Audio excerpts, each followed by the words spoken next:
not for the second time. All right. We good? Yeah. Did you fix your fucking problems, Cody? It's not my problem. Welcome to the podcast, everybody. Before we get started, I'd like you to do a couple things for us. First off, go to our Facebook page, like and share the Facebook page. Comment on our shit. Have a conversation with us. We will answer back, and we'll have fun. Whatever. Go to Twitter. Follow us there. Our Twitter handle is... That comes Natural Pod. And same stuff as the Facebook stuff, just on Twitter. And then, when you're done doing all that exhaustive shit that we're asking you to do, that's just, oh my God, how am I going to do? Fuck you, just do it. Go to iTunes, rate the podcast, review the podcast, and subscribe to the podcast.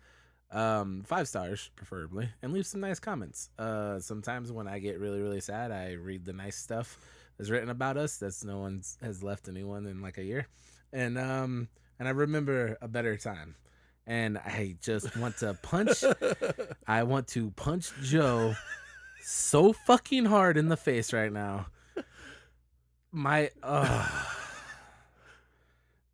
Don't be a hater. Dude, Welcome comes naturally. We are Joe. Mike. I am Cody. Welcome to this week's episode, everybody. You want to explain to the people what Joe's doing that makes me want to punch him really hard in the fucking face? Being hilarious. He's not being hilarious. He's being a cunt. Is he being hilarious? He's being a douchey cunt. I don't get what you're saying. Oh, I don't know what you're talking about. This is. He I can't. always record a podcast at night inside with sunglasses on. Do you yeah. really? That's stupid, Mike. Why would you Yeah, do that? yeah. Look at his dumb face with his dumb glasses. So Mike's angry this week. I have that Mitch Hedberg thing. I can't perform in in front of an audience. You know. There's no audience. This is pre-recorded and audio. Like no one's gonna see you, you jackass.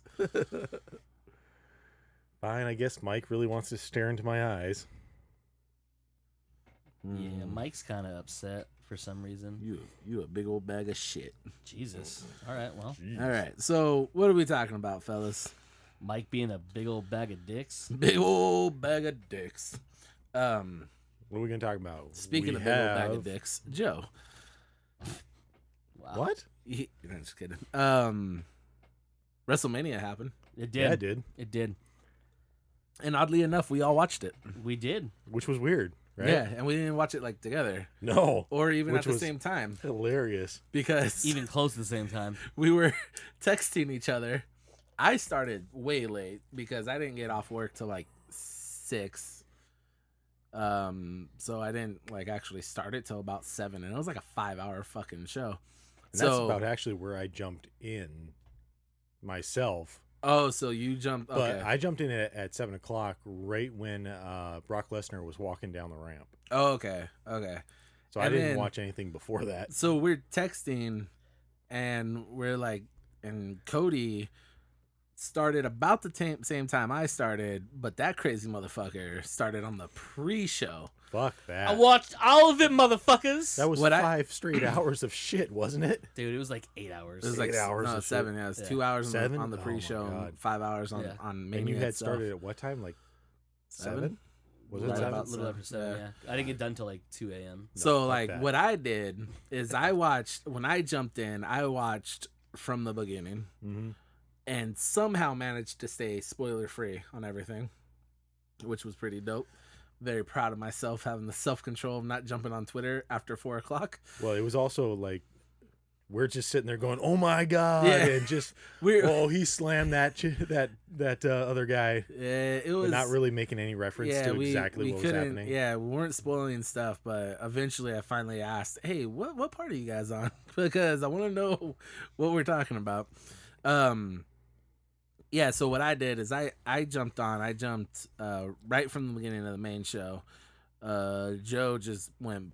He's like, "Fuck it, play live." And then Cody pre-show in that motherfucker. I watched the pre-show the next morning because I had a long day at work, and I was like, I don't have the energy to And you watch a a bitch. pre-show right now. And you a Yeah. bitch. And I'm a bitch. And you ain't a true fan. Yeah, Okay. Mike. Yeah, I'm not the true fan. I'll say this, though. Watching the pre-show did fill me in a lot of backstory going on between people. Yeah. Because Yeah. that's exactly what it's for. Yep. Like they're giving you all the shit. Like that's when I saw the whole thing about between Randy Orton and Bray Wyatt, like that whole backstory. They played a little bit of it during the actual show. Not too, much though. but Just not a quick not as much. like a 2-3 minute like But video. the pre-show like a hype gave you video. like kind of like huge highlights of everything, like Yeah. when they started working together and when they stopped working together and when it got real bad.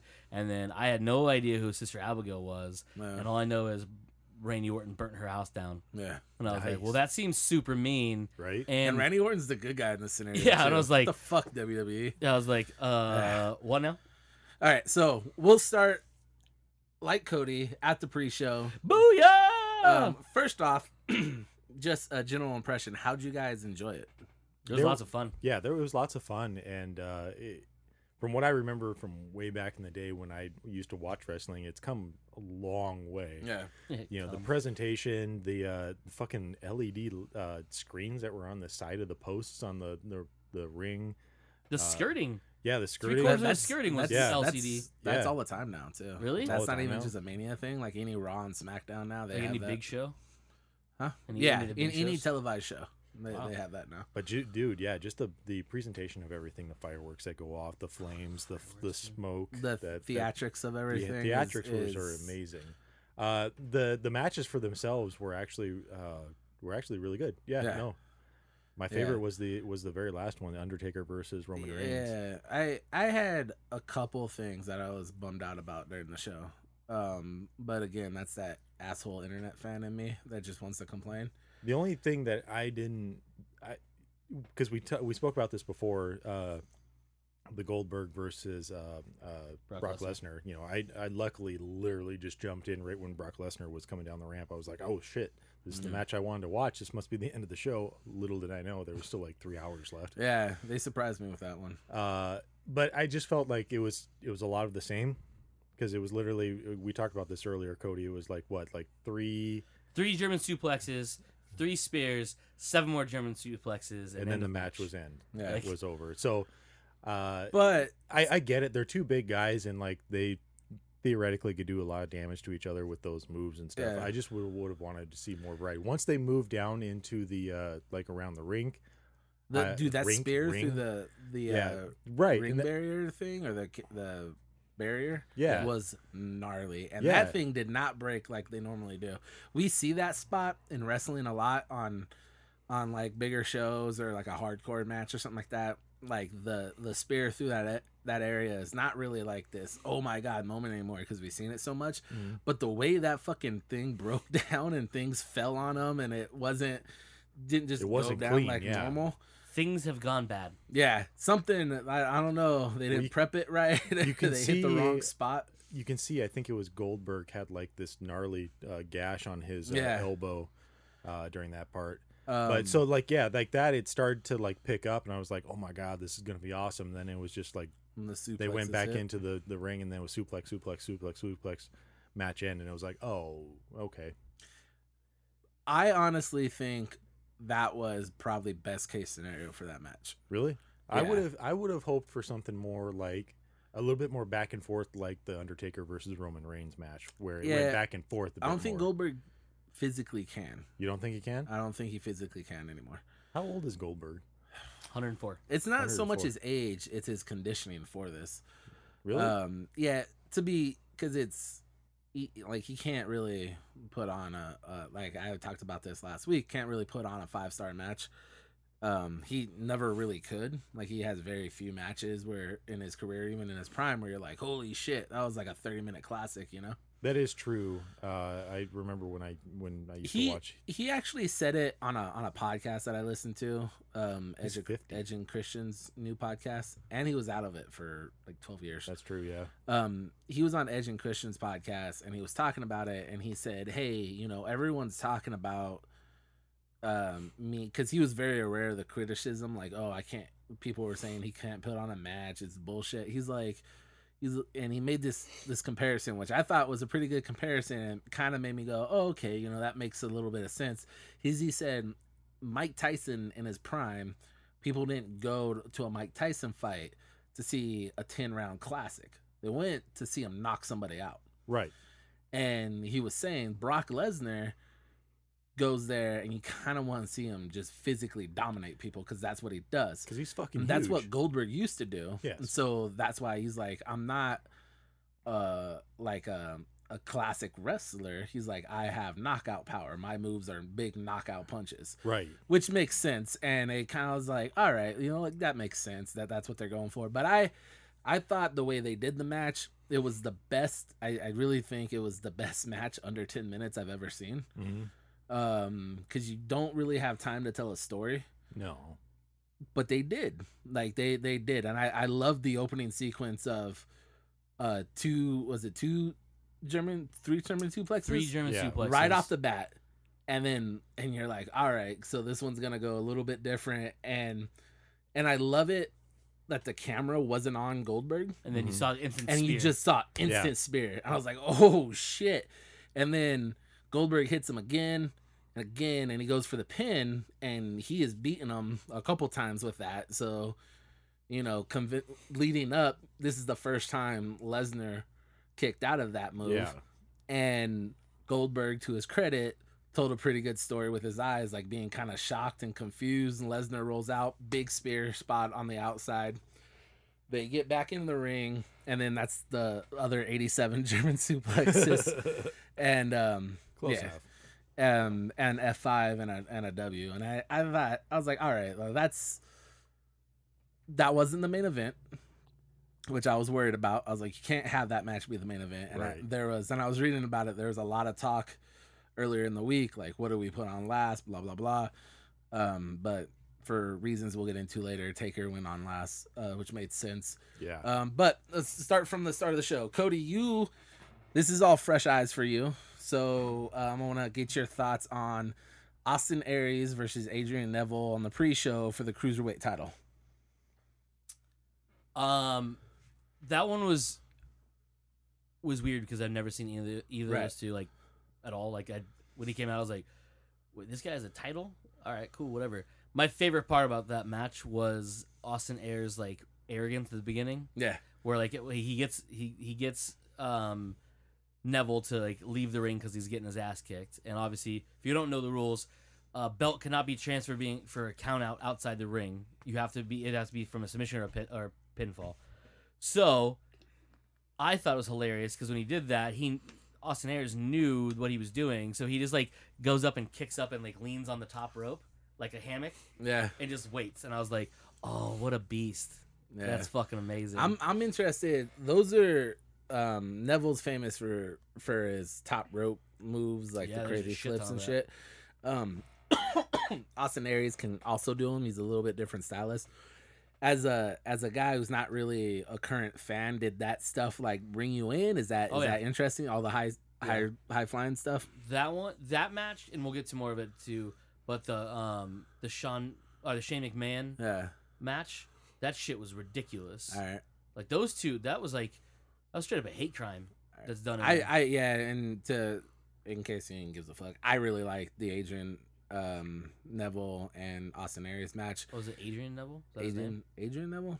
I think he technically just goes by Neville now. Yeah. They do that too. They drop names sometimes, and it takes me a while to like. Big E used to be Big E Langston. Oh yeah, I remember that name. Yeah, okay. And he's just Big E now. Weird. I really like that one.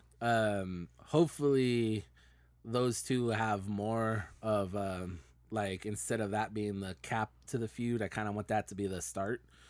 And I think they can go a couple more pay-per-views and have some good stuff happen. Next pre-show match, 30-man battle royal. What are your thoughts on that? That shit was madness. So I've never seen Braun Strowman before, right? At all. I didn't even know who that guy was. I don't know what they feed that motherfucker, but that is a goddamn smaller legit people. Giant. Like he eats big people. He eats big people. Like that's all there is to it. Smaller than him, which is easy to do because everybody's smaller than him. Dude was so fucking big. Like so, if you didn't watch this, which obviously Joe did not, Mike did, as he said earlier. It's technically a 33-man Rumble. The difference between this and a Royal Rumble is a Royal Rumble. Basically, it starts off with 2 people in the ring, right? 2 people in the ring, and every 90 seconds, another person comes in. Yeah. This, all 33 started in the ring. Which sounds insane because can you how do you fit 33 people in that ring? There's not much room early Yeah, on. yeah. That's I'd why you see a imagine lot of quick elimination. Yeah, So- imagine just people just grabbing the nearest guy and throwing him off over the ropes. That's what it basically happened. So Yeah. basically, when it starts off, the only two people that weren't really in the ring were Braun Strowman and Big Show. The only two that weren't in it, they both had entrances. Because everyone else is relatively unknown. Most of them, it was their first appearance. At Couple NXT yeah, guys that are up there for that, and then they'll go back to NXT for a while. yeah. So you start off and it's just the bell goes off and it's just punches and punches. Just people are throwing people into other people. Braun Strowman is literally lifting people off the ground and just throwing them over the top rope, effortlessly. Human beings that are 250 pounds, he's literally just picking up and throwing.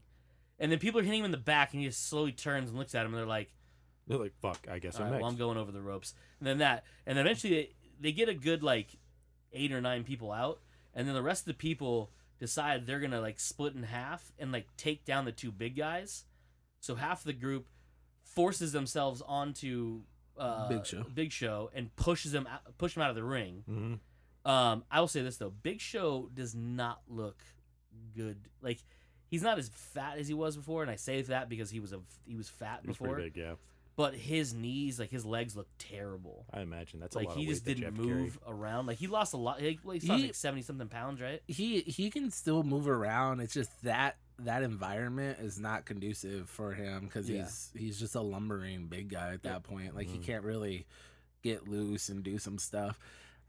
He had said publicly that this is his last WrestleMania.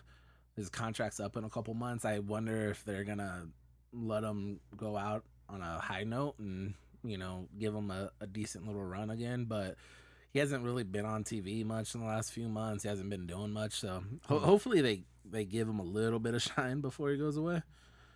But it's just he's in better shape than that match made him look.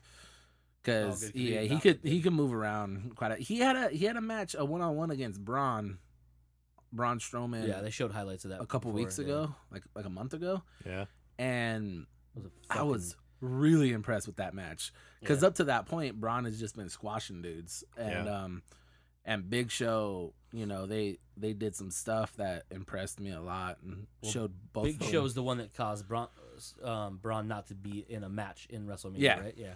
Because he defeated him. When he defeated him, he lost his run for WrestleMania. So that's fucking awesome. Braun Strowman was born one day before me, literally same year, same month, one day before me. You're lucky he didn't eat you. Yeah. Well, we were in different states. Good. But that's still Well, it pretty doesn't much matter. true. Were you on that side of the country? Because no, because I was in North goes to Dakota. fucking He 7-foot was tall man being born. And so born in North Carolina. Did it also talk about how he was born?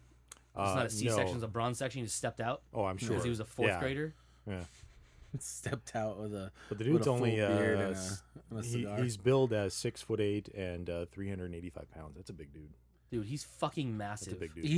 He's obviously not as tall as Big Show, but every bit way wider than him, and he's built differently than a lot of these past 7-footers have been. He is built like a fucking brick shit house. To kind of fast forward a little bit, he had this cool little in-ring segment with Brock Lesnar. So they're teasing something down the road with him and Brock Lesnar, which would be a human car crash to watch. But what made me laugh is he's when he's standing in front of Lesnar looks like the human equivalent of a fucking silverback gorilla. Oh, seriously. And Braun Strowman sits about 5 inches taller than Lesnar and about 8 inches wider than Lesnar. Which is hard to imagine because he's not obviously not as Lesnar muscular. had those just fucking shoulders. He's not as ripped up and body built as Lesnar, but he looks like one of those country boys that has just been throwing hay his whole life and eating steroids fucking Skittles. According to this, he won the 2012 Arnold Armit Amateur Strongman Championship. Yeah, so he was makes sense. He's a legit bodybuilder. fucking Did he pick up the athlete. competition? Yeah, he's a big rope. dude. So how the two giants got eliminated is the crews kind of split and finally got him. It was basically pretty pedestrian until the end, until Rob Gronkowski got in the ring. So that happened because he's friends with Mojo Rawley, who ended up winning. Spoiler alert. Yeah. But basically, Mojo's getting his ass handed to him. He went out through the middle of the rope. So to be eliminated, you have to go over the top rope, and both feet have to touch the ground. Ground. Right. And who was the one that kept getting like thrown over and like never touched? He'd hold on to the ropes. Yeah, like it happened like 12 times. It's probably Dolph Ziggler. It was Dolph Ziggler. He does that pretty well. Yeah, he does that in the Rumble too. It was hilarious. Yeah. The people are like kicking at him, and he's like dodging fucking. He eventually got thrown over, but obviously, but yeah. So like, Jinder Mahal is another guy.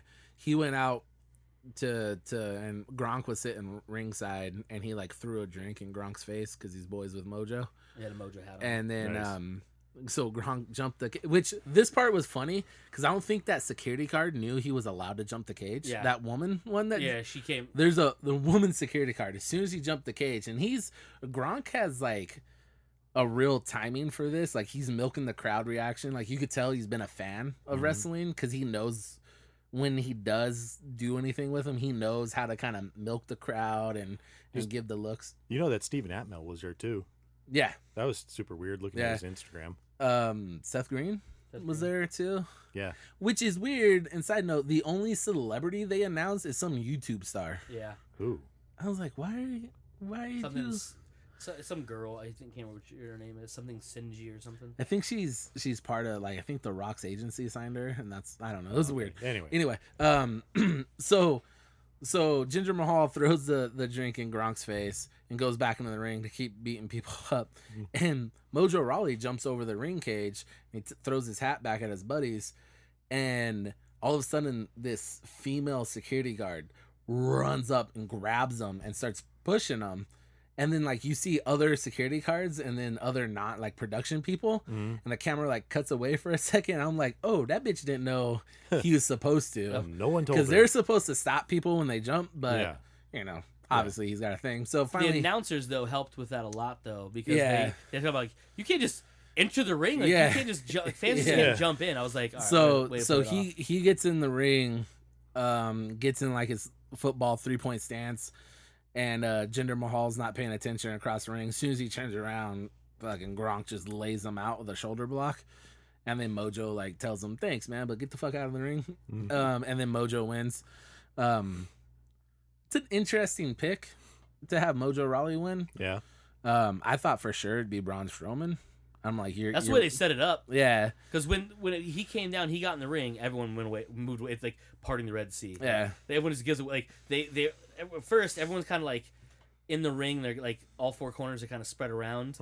He's walking over the ring and like he walks right to the front, like right to that first part, and everyone just goes boo and just moves away from him. And he gets in and he's standing there. And that's when Big Show comes in and he just like straight stare down as he's walking down the ring. He's like, and that's when they do like they talk about like their kind of like history together, and stuff like that. And so Mojo wins that one.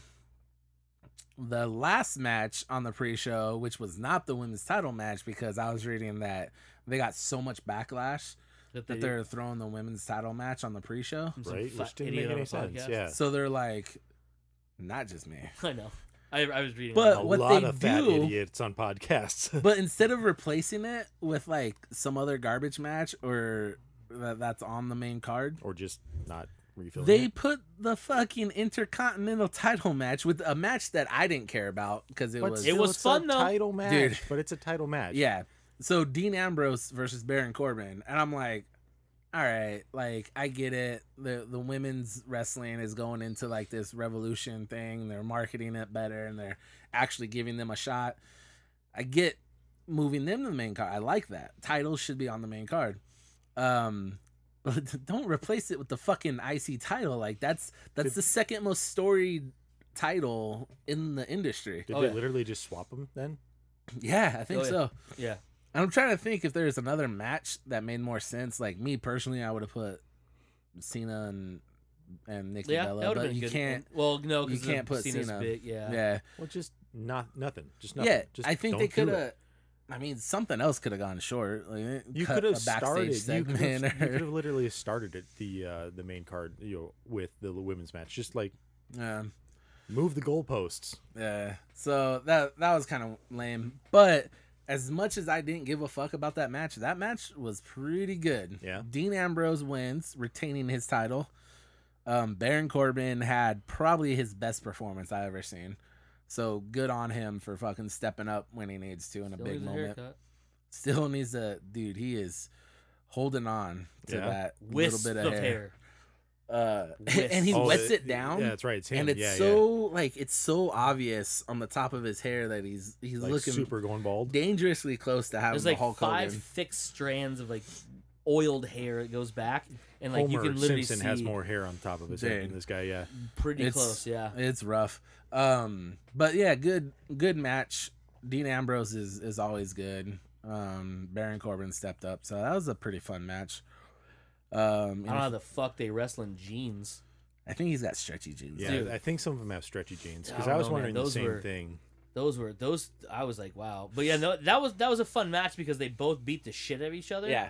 But they And- took some big ass risks too. Like And big just to ass. fast forward a little bit, the Raw after Mania is always one of the biggest Raws of the year, or the biggest Raw of the year, Oh, there was. because you get Okay. a lot That's of stuff basically happens. following Monday. Yeah, Funny Monday. The And next now day. that SmackDown is a live show that goes on Tuesday. This was the first live SmackDown after Mania, so that was a big show. And the match on SmackDown was a rematch: Baron Corbin, Dean Ambrose in a street fight, and that was a hell of a match too. Oh, I gotta Like watch they, that now. yeah, they really. Because it was a street match, a street But fight this- in that fucking ring. Yeah, but this one they went outside of the rings. They brought in the chairs and the tables and stuff. They did a lot of cool stuff. So back to Mania, main card: Starts off with a fucking bang. Shane McMahon versus AJ Styles. AJ Styles, who many people consider the Shawn Michaels of this generation, I can can't see have that. a bad match. I can see that. He's great. I was thinking, all right, well, this match is gonna be just a build to one big crazy stunt, because that's what Shane McMahon does. Like I didn't. Nope. I was like, going into this match, I was like, Shane McMahon can't keep up with AJ Styles in the ring in a technical match. But he does crazy shit. He'll take big bumps. And it could be really fun. But instead of that happening, this was like a straight up like classic wrestling match. And Shane McMahon held its fucking own, dude. Yeah. Like there's like, obviously you can watch him and you can tell which one's the better wrestler, but Shane is just right there with him the whole time. And I was like, fuck, dude, this is probably Shane McMahon's best match he's ever had. And it's Nice. because he was stuffing a lot of what Yeah. AJ was trying to do. Yeah. So like it went to that, and then like Shane would go in with like the classic boxing or like a kick, and I was like, Jesus Christ! Plus he's massive now. Like Yeah. I haven't seen him in a long time. Obviously. He's one of those dudes too. He always wrestles in like that baseball jersey. He has a baseball jersey. He had Jordans on, and and he always in fucking Jordans, too. pants. Okay. Yeah. But they're warm up pants, not They are, jeans. yeah, They're they are warm-up warm. pants. Yeah. But you watch him wrestle, and you're like, I bet he's fucking stacked, dude. Like I bet he's just yoked. Probably. You can see from his neck, dude. Yeah. But yeah, I was so goddamn impressed with that match, way more so than I thought. And I knew, like, because of AJ Styles, this match wouldn't be bad. Mm-hmm. But I didn't know it could be great, and it was a great fucking match. They pulled out some fun high spots, like Shane jumped from the Opposite ring. side. Yeah, So he'll go up on the top turnbuckle, but he doesn't jump from the turnbuckle. He jumps from on the actual like top rope Yeah. across the ring, like And full drop length, kicks and drop kicks a trash can trash into fucking can AJ into Styles' the face. Styles' face, which is Damn. a coast to, they call it coast to coast. It's one of like Shane's patented go-tos. And the it fact is- that he could still do it and it is is a kind of nuts. It's not just straight across. He goes up. Yeah. Like, arches He that shit. puts some showmanship on it.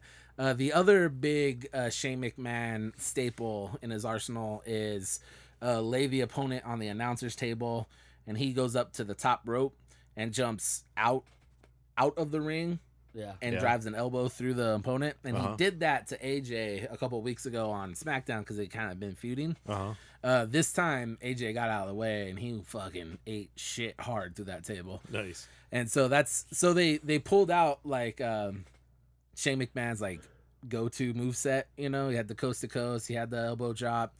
But he pulled some dope shit out, dude. He had a nasty DDT. Remember, AJ Styles goes for he does this springboard. So anytime you say springboard, just jumping off the top rope, does a springboard forearm.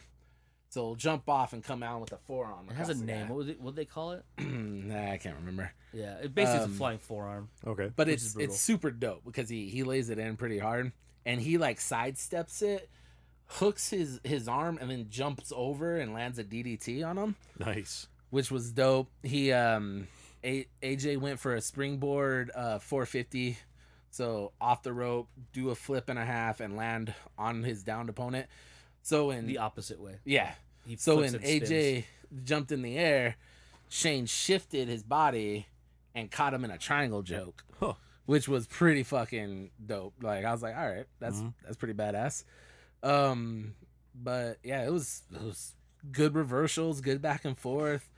Fucking like yeah, dude. Shane, they're like I said last week. There's been reports that he's been disappointed with his 2 matches that he's had since he's been back, the Hell in the Cell and the Survivor Series match. But this one was, dude, Did you this see the might highlight have from been. the Hell in a Cell one where you jumped off the top? No. So Mike was talking about where he puts a guy on the announcer's table, right? Uh-huh. He did that shit from the top of the Hell in the Cell. So I don't know who was he. Who was he? Undertaker. It was Undertaker. Splays him out on the fucking on the announcer's desk, climbs up and jumps, elbow out, power fucking drop from the top of the Hell in the Cell. Jeez. Yeah, I was like, they showed that clip. I was like, Did he land the hit? No, No. Taker moved. yeah. He hits the table, but yeah, he would have murdered. He would have murdered him. Yeah, for sure. Yeah. So yeah, good dude. Good on Shane and AJ. You can't if someone says that was the best match of the night, like you They're can't. close. They're close to. Yeah, right. you'd be like, all right, you know, because it's a matter of opinion. But that one's good enough where you can't fucking say no. You know what I mean? You can't be like, oh, that's ridiculous. So that match really really fun. What was the next one? Next one was your Kevin boy Owens. Owens and Chris Yeah. Jericho. This was more of an old school wrestling match and kind of took their time, started off at a real slow pace and progressed it along nicely. This was not my favorite Kevin Owens match ever, but I it can was say a it's lot my of fun. favorite one. That was your first one. Yep. But Kevin Owens gets the win. Tweeted out a dope ass tweet. Yeah, Yeah, that's pretty funny. He has his U.S. title now, and he's calling himself the face of America, and he's Canadian, which makes me laugh so hard. Hashtag. Hashtag, Yeah, he hashtag, you make me hashtag the laugh. hashtag. Yeah, nothing like crazy. It was just a really good wrestling match, and like Kevin Owens and Chris Jericho, I don't think they could have a bad match, especially against each other. Jericho looked a bit rough though. He's old, Yeah, he is old, man. but he's been running for Yeah. a while on this run. God, he's 46. Yeah, well, he's- when he comes back to a lot of, because he was considered like a part timer, like he'll go away for like a year, do his Fozzy stuff, and then like make surprise appearances here and there. His So band, Oh, not okay. Fozzie Bear. I like he's the voice of Fozzie there. so Waka waka. so when weird. he goes away, away. Jericho. But like other people who are established, when they come back, they usually only work TVs and appearances and pay-per-views. Like He does full bore. yeah, he goes balls to the wall. If he comes back, he does the house shows. He does full time when he's there. And then this last run was supposed to end like 6 months ago, but it was going so good. And he had the whole storyline with Owens started kicking off about like right when he was about to leave. So he was like, "Fuck it, let's take it through Mania." And they built this fun storyline, and they're gonna have one more match at the next pay-per-view, rematch for the title. The end of this month, right? Yeah. But yeah, nothing, like I said, nothing crazy to get into. But man, Kevin Owens is fucking good, and Jericho, He's fun to watch too. he is, and he'll talk shit the whole Yeah. Mad match shit too. Yeah, he just. I was confused on who the bad guy was. To tell you the truth. That's because Owens is so fucking funny when he's Yeah. talking shit that you kind of. That was the weird thing too. You could hear them just shouting at each other Yeah. during the live broadcast, and I was Well- like, "Oh, I've never heard this before." The Baron Corbin one, like the couple times they had to cut audio because people in the front crowd were cursing at him. Oh, Like wow. audio would cut out for like a good 5 Yeah. seconds, and I was like, "What the fuck's wrong with the audio?" And then I Yeah, realized like that changing Corbin mics and shit. would he would stop doing whatever he was doing. Like the match wouldn't stop, but he would stop Yeah. saying, and then once they're done, he would just run his line again. But dude, I was like, man, they fucking hate this dude. Man. Like, So hates him. I mean, he's a bad guy, so I mean, yeah, but nobody likes him anyway. No, no, like they Kevin hate him. Owens is a bad guy, but everyone loves him. Bad guy. Because he's good. He's And what my favorite thing about Kevin Owens is I like Kevin Owens a lot, and the way I know he's really good is sometimes he'll do stuff when I'm watching his bad guy stuff that I'm like, oh, come on, man, and I'll get mad at him a little bit, and then I'm like, oh yeah, that's what you're supposed to do. Fuck, you're really good at this. Because a lot of people once you start liking somebody, it's really hard for them to do bad guy stuff that upsets the fan. Yeah. But he does it and does it well. So I give that match a thumbs up. I kind of wish there was another little twist to it, but it was nothing really to complain about. It was a good match. What was next? The Bailey. Fatal 4-Way for Yeah. Women's Championship. This match was pretty good. Yeah, it was fun. It was pretty good, and I was shocked as fuck that they let Bailey retain. I thought for sure that belt was going on Charlotte. at It looked Mania. that way.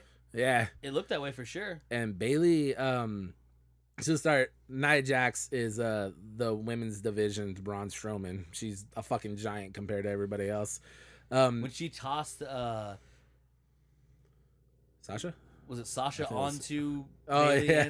and Charlotte? Oh, that shit was hilarious. She picks her up and just right over. I was like, yeah, Nice. so God damn. because it was an elimination match, it allowed for the storyline to go. All the other three that all hate each other got to team up on Banded Nia together to take down the biggin. take out the giant. Mhm. So this was a great move because one, she was in the match. She got to do some cool stuff. She'll get better because of having that moment. There's a lot of little things she needs to work on. It drives me fucking crazy. Yeah. But she'll get better. And you made her look like a beast because it took 3 people to beat her. And so it doesn't really hurt her, her character. It doesn't hurt her character at all. Right. Because now she can come back, and the next promo she gets, she can talk about how it took all 3 of them to beat her and blah, blah, blah, blah. I did like how she backhanded Sasha, though. Yeah. Just swatted like a goddamn And frog. then, so, boom, Nia gets eliminated, and all 3 of the other women jump on top of her to pin her, which was a nice nice touch. That's something, I haven't seen that, I think, since Kane first came I around. think so, yeah. I think that was the first time Kane got beaten by anybody other than the Undertaker. It's 3 people jumped on him to pin him. So Nia is out. It's down to Charlotte, Sasha, and Bailey. And Sasha, I can't remember how Sasha Banks gets eliminated, but she got eliminated. Well, Sasha and Bailey teamed up Yeah. to go against Charlotte. Charlotte tossed Bailey out. Yeah. Then caught Yep. Sasha with her finisher. Yep. One of her finishers Yeah. called Natural Selection or something like that. Pinned her Got the ass. pin, and then she proceeded to beat the fuck out of Bailey, and they had some good back and forth.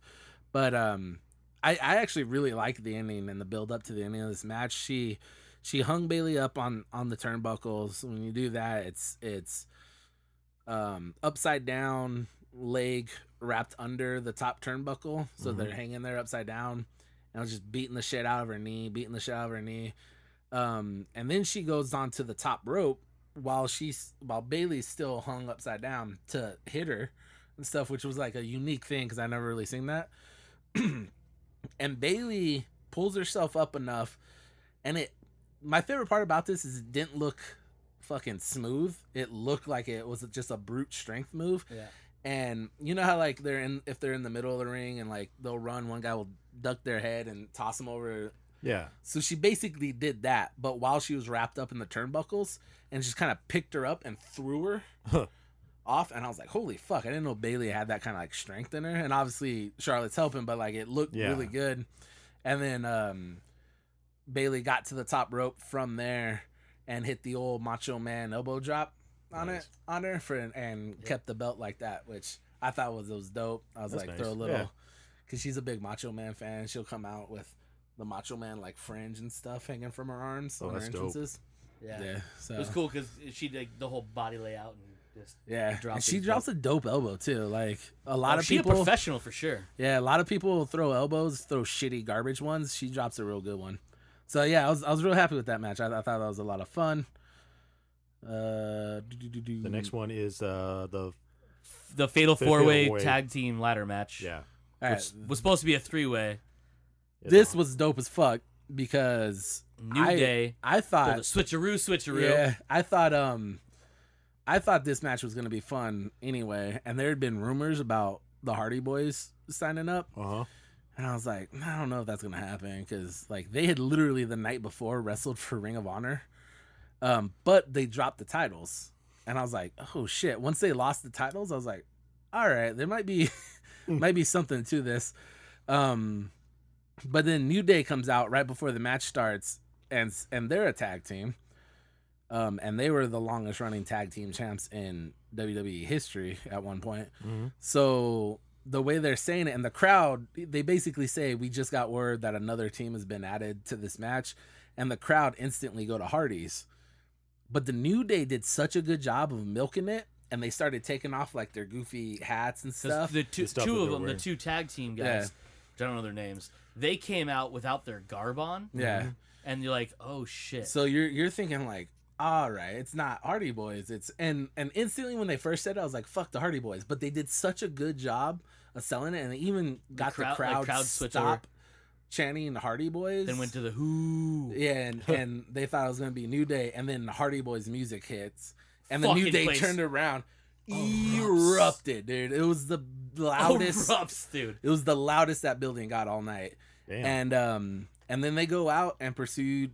The first things they did is Hate crimes. they basically hit 6 counts of attempted murder should be put out Jeez. on the Hardy Brothers. But the Hardy Boys came Hardy out Boys. and they just hit all their greatest hits, like all their old classic moves. It was just like, hey, remember all this?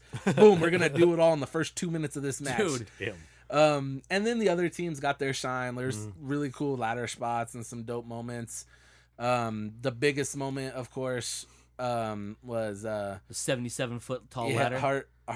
Jeff Hardy, the crazier Super of the two, crazy one.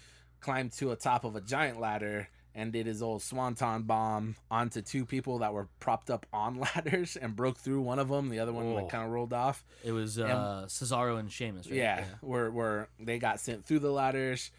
And Especially while they were doing Cesaro. that, Yeah. Like Matt she collapsed. Yeah, Sheamus rolled off his. He got hit, but Cesaro, like, he collapsed through the yeah, ladder. it was good stuff.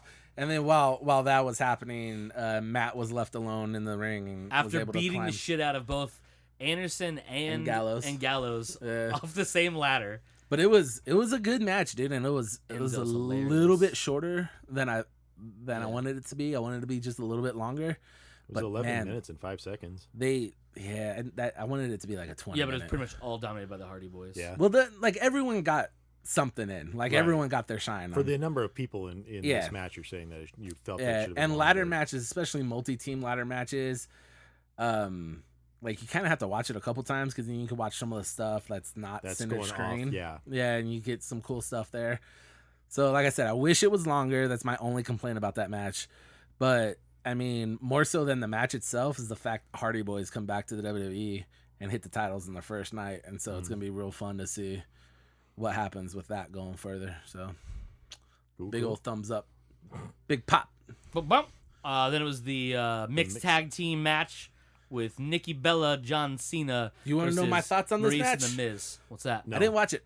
Really? Yeah, It was Was it the proposal? yeah, Yeah. and then he proposed afterwards. I with saw her the real proposal. name, by the way. It was a legit proposal, Yeah, not like a Not like a Hollywood one. This not like hey Nikki Bella, will you marry me? Like gave full the on, real. Yeah. full on 4 names, like all 4 of her names. I forgot she was like Hispanic. Yeah, super Hispanic. From Scottsdale, no less, by the way. Yeah, Stephanie Nicole Garcia Colachi. Yeah, that's the one. whatever the fuck it was. No, John she's from- Cena nailed it. She's from San Diego, California. And her. Yeah, her and her sister she live lives here. in. Oh, Scottsdale. lives here Yeah. in Scottsdale. Yeah. Okay. That's what I'm saying. Fighting out of. Oh yeah, Scottsdale. yeah. Fighting. out of Scottsdale, I didn't watch Arizona, this match because I was It was so upset and I felt like I've seen this match 100 times, and then I saw the ending of the match, where they both hit their finishers at the same time and they both pin the both other. finished at the same time. Like They a real did couple. that Yeah. 3 times in the past month to them. Like we've shit. seen that. It I should've wasn't. seen that coming, huh? It wasn't yeah, as special, especially no. leading up to a marriage proposal. Yeah, and then Well, I mean, I'm besides so the fact that everyone called it, but John Cena's parents were in the crowd Mm-hmm. yeah. when he came out, which I don't know if he was actually surprised, but he acted like he was surprised that they were there because he's Yeah. like, oh, like Yeah. I was like, What oh, the fuck are you guys doing Yeah. here? I didn't want you here. you sons of bitches. Now I have to fucking do it. Wow. Yeah, and then the fact that everyone knew he was gonna propose for like a month now. Well, I didn't There know, were but signs, it's been dude. People were holding up signs saying Oh, yes. dude. Yeah. Yeah. so, and it's like, well, obviously this was a bullshit fucking, like, you've already proposed at some point. Now you're gonna do a TV proposal, Yeah.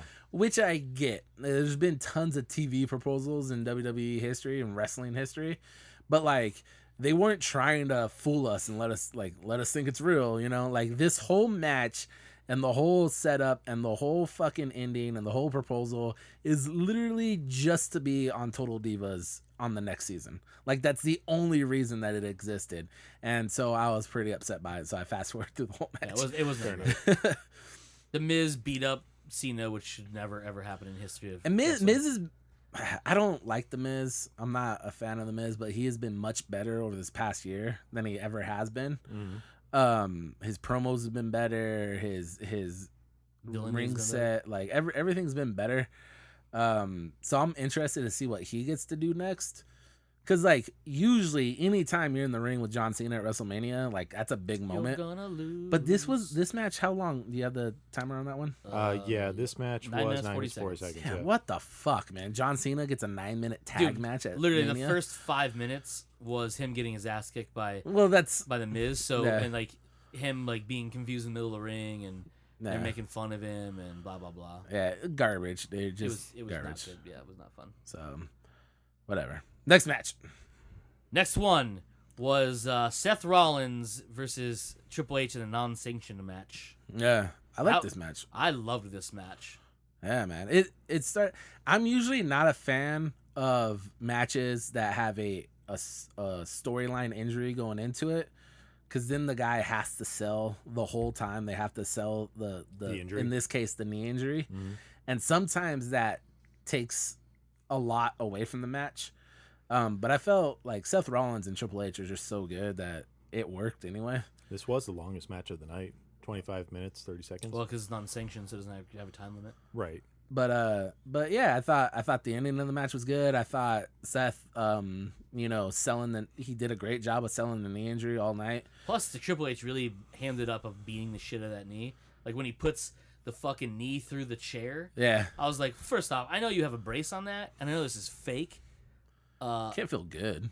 That has to hurt. Yeah, there's a lot of this stuff that you're watching that you're like, okay. Well, even like Kevin this is Owens got fake, the but cut it's on like- his head, and that's not like that was like Yeah. straight up. And that wasn't even like a cut. It was like a weird abrasion that Yeah. started bleeding. So it was like a squared inch chunk of skin just got removed from his fucking face. Yeah. So But like Triple H Triple H's Is a entrance fucking was dope, monster. by the way. with all the Yeah. police. Yeah, and he came down on a trike, this dope ass chopper Fucking trike Nice. with a Like- police escort. Dude, they come down that fucking 97-yard ramp, Okay. like literally a football field ramp. It really. The police yeah. come down, full sirens blare, everything. They circle the ring. He follows them. They go back up and exit. He runs up to the edge of the ramp And just revs it and up. just revs it up. I was like, Jesus. And plus, Triple H has been coming out to Motorhead for the last few years, and it's so dope. Yeah. Because him and Lemmy were boys. So yeah, the theme song's super cool too. Yeah. So, and also, I'm not like a big fan of Stephanie McMahon in terms of the old looksies, but goddamn, was she looking good Yeah. in that entrance? Because she kind of Yep. did this like biker babe thing, because that's like They fits showed the theme of hot the pants entrance. on and Ooh, yeah, ooh. I was like, Triple Good H, I love you, Lord, man. Stephanie. That bitch had like 3 kids too. Damn. From him Yeah. in real life? Yeah. Jesus Christ, those kids must come out small because there's no way that beast doesn't give out fucking ogres of kids. C-sections, all of them. Everyone gets a C All of section. them. Yep, you pull them out of me, I ain't better than none of these motherfucking monsters. All right, so this match was just really good. It was a match that should have happened a year ago. That finally happened now. The build There up was a lot of great. wreckage in this one too, And no interference, which was the big rumor. there was gonna be. Yeah. Oh, by someone else, you mean, or by her? Because she had the I moment. meant by somebody else. Oh yeah. I meant like because there's rumors that this was Samoa Joe was gonna make an appearance, Yeah. and then rumors banked on that was when Samoa Joe makes his appearance, Finn Balor is gonna make his appearance. Which his I big. wanted to see because I don't know who that fucking guy is. I Yeah. wanted to see. He came back Finn at Balor. Raw. He got a surprise. Oh, so Monday. So he he's did? back now. I gotta watch that now. Yeah. Jesus. He was fucking good match too. So yeah, that match was super dope. The table spot, Stephanie got sent through a table in a pretty creative way, Nice. and Stephanie. Not the way I thought though. It was setting it up to where Triple H was gonna knock her off when he went to charge. So Seth Rollins is by the ropes. Stephanie's behind him on the apron, and there's a table been set up for like 15 minutes at this point. Easily fucking 15 That minutes. kind of you kind of forgot about it. Screaming. Like Yeah. I was like, someone's going through that table. Yeah. And then it didn't happen for like 7 minutes. I was like, no. Now someone's going through the table. And then it happened again. And then it happened, I was like... Me, I like forgot about the table. Like, because they set it up and they teased some stuff, but nothing happened. So Stephanie's up there, like, holding him, I think, at one point. Yeah. And Triple H runs to hit him, and he ducks out of the way, and he almost hits Stephanie and stops. Yeah.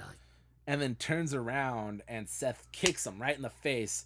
And he just kind of does this thing like he's out. Stunned. Yeah. And he turns around, and he's out, and he hits Stephanie off the ropes through the table. And I was like, oh. So that's when I thought, oh, he's going to beat the shit out of Seth. Yeah. So, because the entire time, Triple H got Seth 3 times with the pedigree. Yeah.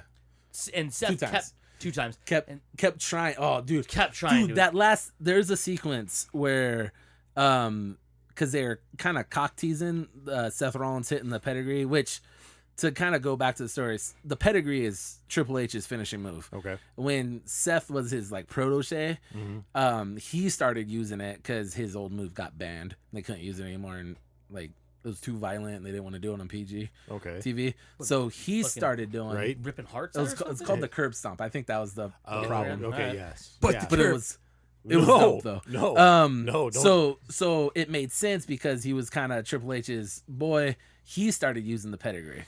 So that's a big, like, you don't use other people's finishers, but like he got it. So that was like a little bit of a they kept teasing him hitting the fucking pedigree on Triple H. I'm not even kidding, probably like 11 times. Yeah. Throughout the course of the match. He would get the arms up and then something happened. Couldn't get it. Kick his But leg there's or a something. sequence towards the end where they just hit reversal after reversal after reversal, and you think he's gonna hit it like 4 different times within this like minute span. Yeah. That was so goddamn good and exciting. I was like, oh, this is fucking great. And then a couple minutes later, that's when Steph goes to the table and Triple H sees it, and he just gets super pissed, like his fucking veins popping out of his neck, and he's like hulking up, he's all ready to go, and he turns around and Seth Rollins is pulls out right the there, fucking kicks him in the pedigree. stomach and hits the pedigree finally. And I was like, all right, well, Like, Finally got it. picture finally perfect pay off on Triple the, H dude. approved like pedigree, right? Because you kick him in the sternum as they go down. You grab their arms, pull them up like you're gonna do almost like a chicken wing. Yeah, chicken wings, and then you just basically squat on their head and just right Boom. off the fucking mat, and he So just drops it was him. Gotcha. yeah, and it was like the build up to him finally hitting, and the crowd fucking got big reaction from the crowd when he finally hit it. I was like, all right, well, that match was a lot of fun. Yeah, it was, It was a really good match. All right. and it was like nonstop, just beating too. Yeah, Like, it wasn't one of those things where, like, at one point Stephanie steps in to save him or like does whatever. Just like it goes. It's funny because it starts off where like Seth is like kind of dominating in a way. Yeah. Triple H was like, oh, this is not gonna last very long at all.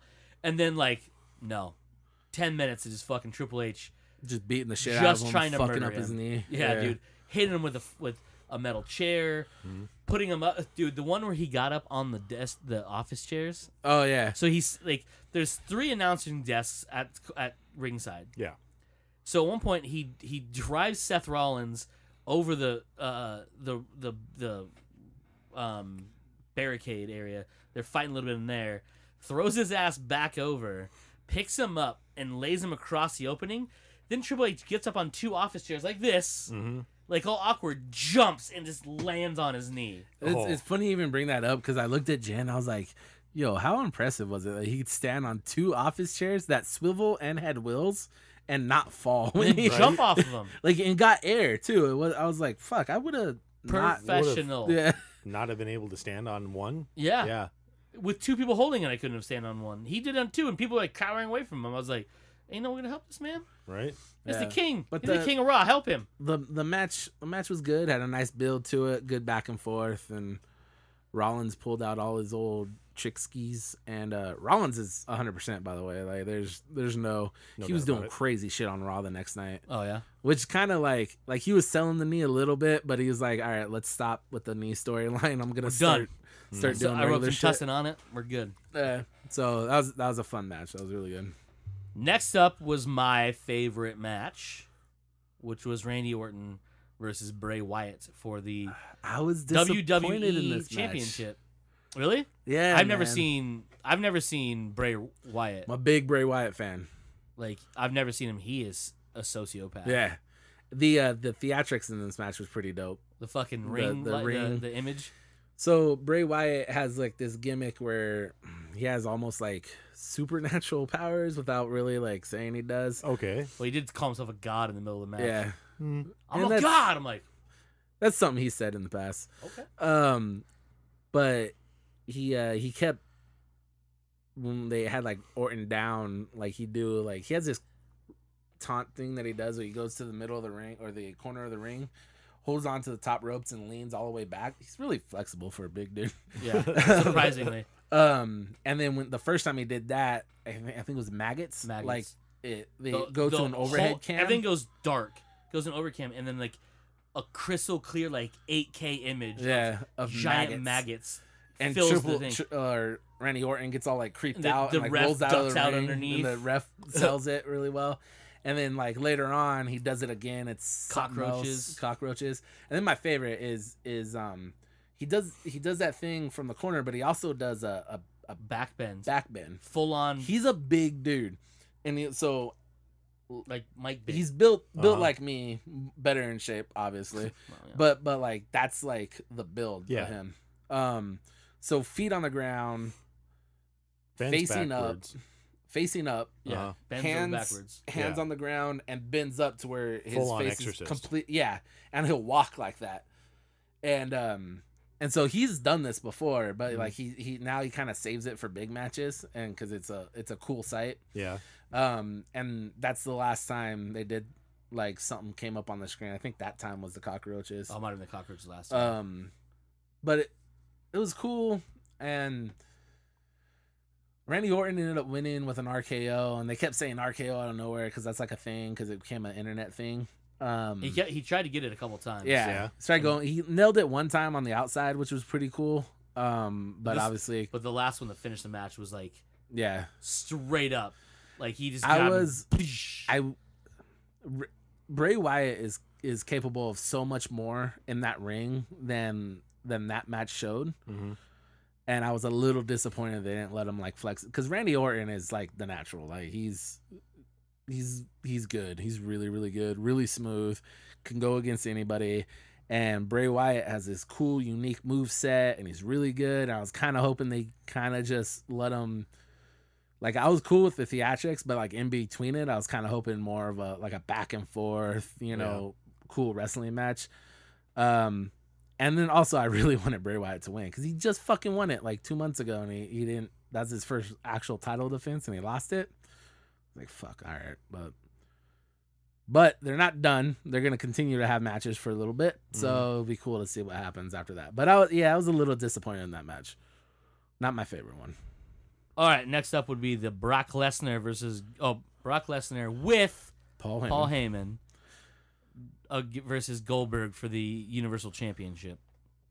And we talked about this match. We basically explained it longer than it took to happen. 4 minutes and 45 seconds of it. Yeah.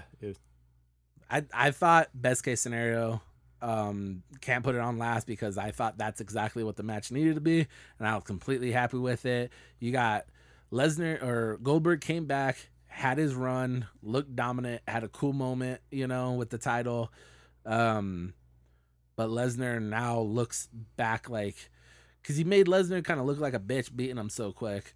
But now Lesnar's kind of reestablished himself as like the most dominant guy in wrestling, which he should be considered that because he was a fucking UFC heavyweight champion multiple times. Yeah. So yeah, I think that match was as good as it could have been. There's really nothing else. And Goldberg's done now. That was his final match? Yeah. So this should be good. You would think that next year he probably into the Hall of Fame. Yeah. Makes sense. Yeah. So, yeah, it was a good match.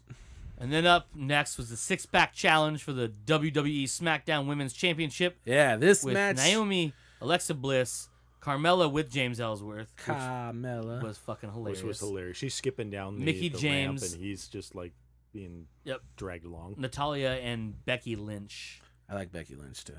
I like Alexa Bliss myself. She I was seems like, "What's up, girl?" She seems like Harley Quinn the if I've ever kind of seen girl one. if you were in a relationship exactly with her. what I was thinking too. I was like, oh, that's Harley Quinn. I like her. Like I like her move, like her character and everything. But she's so good at being that cunty bitch. Oh of a yeah, character that's why I liked it a lot. That I was like, if you were to have a relationship with her, she'd be like that asshole, terrible, abusive fucking woman too. And I enjoyed every time. Yeah, Actually, that probably would be a good foil for you. Who's your favorite from watching that match? Who stood out to you? Was it Bliss? Yeah. Well, no, Bliss, I thought Bliss did, but she was the champion coming into the match. She did more than anybody else, but also got attacked more than anybody else because everyone wanted. Like, Carmella went after her, but got her fucking ass kicked every single time. Like, which is my favorite part is when Naomi took out, or no, was it Natalia that took out Carmella, and then James came in, or was it? No, Alexa. It was Becky Lynch. Becky Lynch, yeah. Becky Lynch took out Carmella, and with a suplex. And so this is, you guys all seen pictures of Ellsworth now. And he throws a super kick, which Shawn Michaels used to throw a super kick, and Shawn Michaels called his sweet chin music because he would stomp on the mat to like wake his opponent up. Ellsworth does the same thing, but they call it no chin music, and it makes me laugh every single time. So Ellsworth gets in the ring after his girl got taken out. Which, to by Becky the way, Lynch. Good for him. Yeah, there's no way a man who looks like that man should be with someone who looks like that. So right now. So Becky Lynch is with her back turned to him, and he's tuning. HBK called tuning up the band and stomp on the mat and wake the opponent up and throw the super kick. So he's stomping on the mat, and the crowd's like, or the announcer's like, oh, he's gonna hit Becky with the no chin music, and they're selling it. And he goes to do it, and Becky catches him, wraps him up, and just suplexes the shit out of him, bounces and rolls him out of the ring. Yeah. Oh my I was God. so happy for Ellsworth though. Like, you told this dude fucking 6 months ago, before he had that job spot, which we talked about, like what got him hired. Yeah. Like, yo, you're gonna be in WrestleMania. You're gonna take a suplex in WrestleMania and during have a championship match, no less. Yeah, and like the crowd's gonna be like cheer when you get in the ring, and then cheer even more when you get beat up. Like, there's no way he would have been like, oh yeah, that's gonna happen. Yeah, you know. Right? So I was real happy for the dude. He had a cool. Even if they fire him tomorrow, which they very well could at any moment, like. Ellsworth is now a thing that people look back on in WWE. And there was people with Ellsworth shirts on. Yeah, wow, those things sell, dude. Like really? every show, there's always a couple of them in the crowd. Nice. I was like, "Are wearing an Ellsworth shirt?" Like, you can tell because it's just him. Yeah, it's just a picture of his face looking all scared. So funny. Out of this match, my two favorite competitors in this match is Becky Lynch and Carmella. I like those two a lot. Naomi ended up winning the match with a new submission hold that she busted out, and it was a pretty cool submission. Yeah. So I was like, all right. In her hometown. Yeah. So you kind of knew like she was going to win that. And she's got like she's the only one that got her full entrance too. So you kind of thought, okay, she got her full entrance. She's going to get.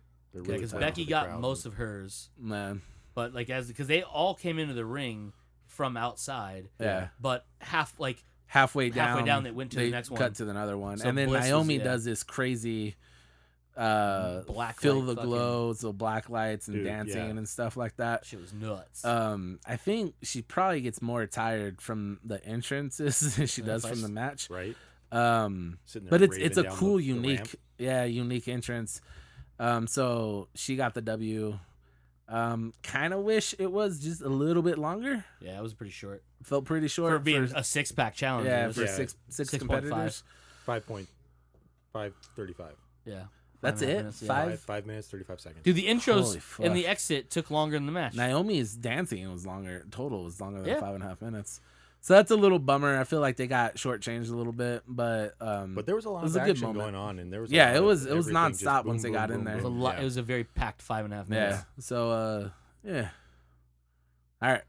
And last but not least Certainly not. was Ooh. Roman Reigns versus The Undertaker in the no holds barred I'm match. so interested to see what you guys think about this match because you're not jaded asshole wrestling fans like me. I've never seen I've seen Undertaker wrestle in real life. I've never seen Roman Reigns other than the clip of him winning that led to the fat guy destroying all his wrestling stuff. Yeah. Which still makes me laugh to this day. That dude is a monster. Well, unless you put him next to the Undertaker, and then you're like, oh, he's not that big. Yeah, No. you put Undertaker's him next a to normal people though. He's Yeah. a Oh yeah, fucking- yeah, for sure. Yeah. No, it's a really good match. And it was a longer match than I thought too. 23 minutes, 5 Yeah, seconds. 5 seconds. Yeah, like Undertaker. Like I was like, I had read online that this is probably going to be they were going to because we talked about it last week. Undertaker is well known for ending people's careers at a WrestleMania, and they Yeah. even said it during during the things. So I kind of like I had read online that this was kind of be like the changing of the guard. Roman Reigns is going to have that Yeah. that kind of thing, which is not going to help his people disliking him because people love Undertaker, Oh, yeah. and he's the one that retired Undertaker. Ooh, So dude. obviously, like, No joke. Death Monday threats. Night Raw. All right, starts the show with no. The commentators did a good job of shutting the fuck up, but like 3 minutes of "Thank You, Taker" chants, followed by the loudest boos I ever heard when Roman Reigns' music hits. Roman Reigns goes to the ring and stands there, didn't say a goddamn thing for 10 minutes. And all he did was get booed and have like different chants of like, fuck you, Roman sucks, then back to booing him, and then like go away chants. And he just stood there, and dude, he's such a dick. You know, you loved every fucking second of it too, because he looks so happy. Uh-huh. You know the thing. And then all he said when he finally went to talk, said, "This is my yard now," and dropped the mic and walked off. And the crowd just fucking hated him so much. I was like, oh, Oh. I love the fact that people hate Roman Reigns so much because Roman's fucking good, dude. Like he's really yeah, good. that match was amazing. It was Yeah, a really good and match. Taker, dude, like a lot of people were like, Taker should have gone out undefeated, but we talked about this. Taker would not do that. He's got too much respect in this business to go out on a W. And how we know it was his last match was he broke character for the first time ever during an event. Yeah. Took his jacket off, the infamous, iconic big black leather jacket. Folded that up, set it in the ring, took his gloves off, set him in the ring, took his hat off, set it on top of that.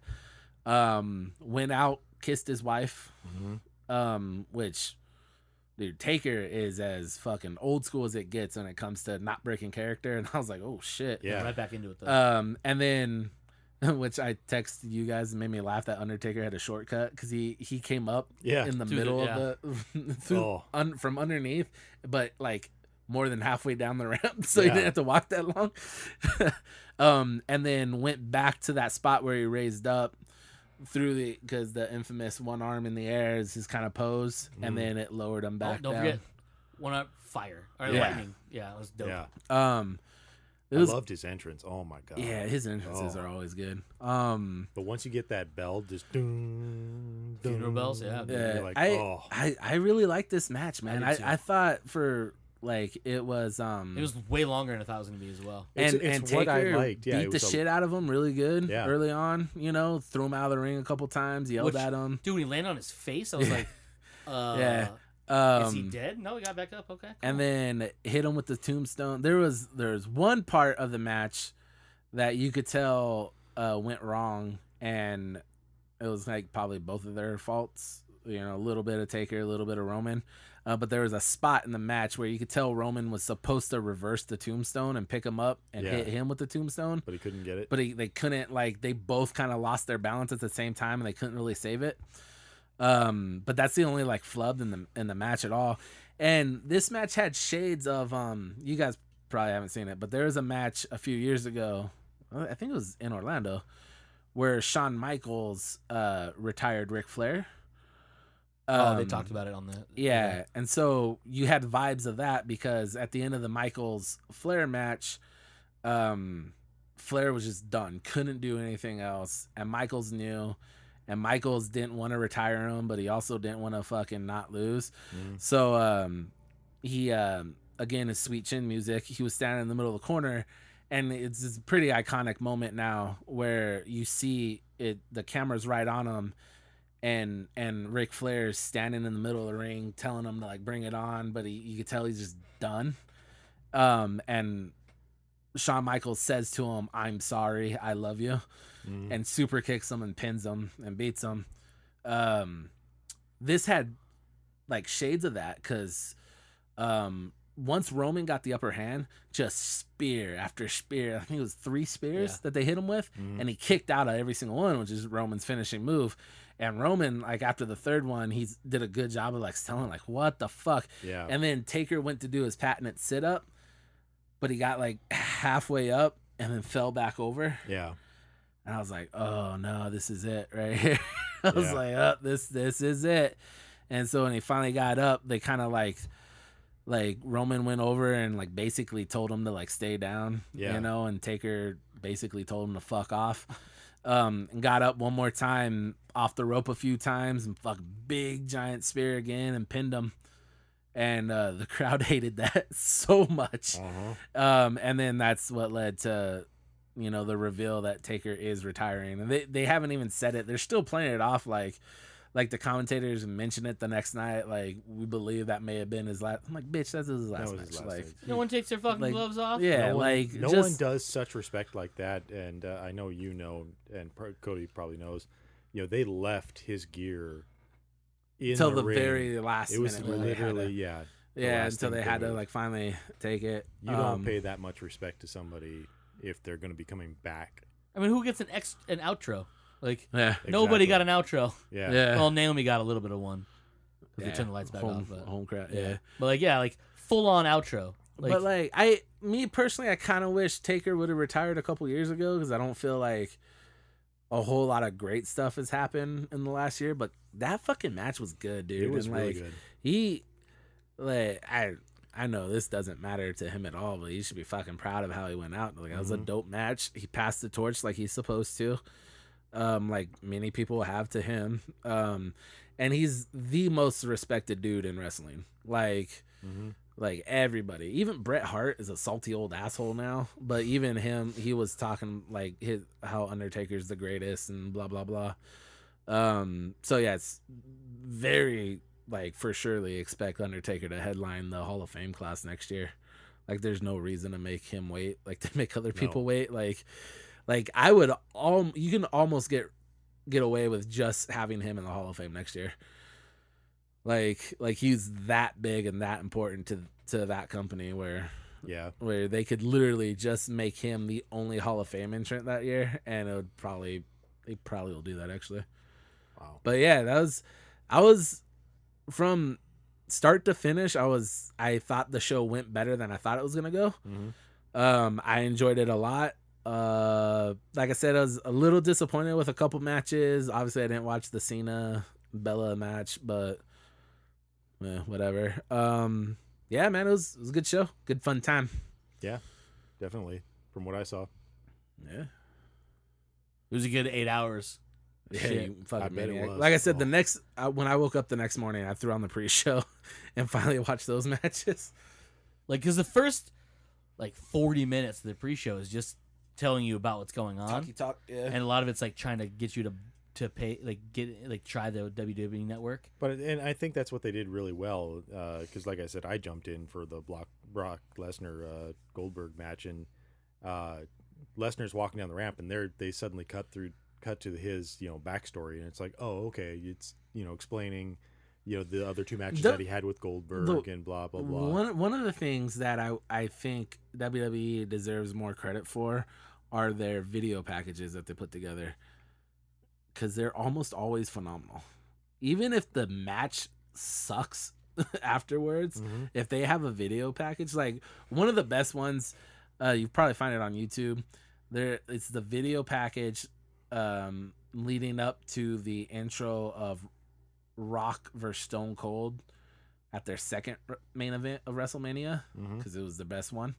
But the video package, it's like 2.5 minutes, and it perfectly sums up their entire feud for the past year. And it's good, and it gets you so goddamn pumped for that match. And they're so good at putting those pieces together, and like their little biography things that they do. Like they should really, I don't know why, but they've never been nominated for like anything when it comes to those things. I think it's because, but like they're trapped in this weird like limbo where they're a scripted TV show, so like you feel like they don't want to put them in with there, but they don't want to put them in with the sports Emmys either because it's a scripted TV show. Right. Like there's this weird middle area that I don't think like the award shows can sports drama. Yeah. So soap opera type. Yeah, they need to get more credit for that, because that the intro video for Lesnar versus Goldberg was really good. Yeah. Yeah, man, it was a good time. And then so yeah, the Raw after saw Finn Balor come back, which I was hoping would make his return at Mania, but they saved it for Raw. They saw who else? Oh, a tag team from NXT get called up and beat the New Day on their first day. Yeah. Yeah, a team called the Revival. They're really, really good. All right. So they got called up. Finn Balor came back. I think that was the only two on Raw. And then SmackDown, again, because right after Mania, that's when they get a lot of the call-ups. A guy named Ty Dillinger, who's been NXT since the beginning of NXT. And he's been good the entire time, and people have been so confused as to why he hasn't been called up. He made his main roster debut. Got a ginormous reaction from the crowd. So that was really cool. And then the Shinsuke Nakamura made his debut on SmackDown as well. And nice. He's the one, the Asian guy that comes out to the violins. Oh, yeah. And he had his violin player intro him. And literally all he did... Was he he was in the 33-man? No. Oh, that wasn't him? No. Oh, he had no nothing at Mania. Who was the guy they were talking about that was in the... The Chinese dude? Yeah. It was the first Chinese-born guy to ever work for WWE. And like that's... Like they promoted the shit out of him in other countries because he was a big deal. But I don't really know that guy yet. But yeah, it was a fun time, Ski. Cody, you gonna watch another wrestling event ever? Yeah. Nice. I mean, I may just do the pay-per-view stuff just because I don't have nearly enough time to watch that. Dude, I don't have enough time to watch all the wrestling that's on. There's so much shit. I didn't realize it was like literally 6 days a week. Yeah. There's so much fucking on so many different channels. Yeah. Just out of WWE. So if you have cable on the network, this is what you have: Monday Night Raw, Tuesday Night SmackDown.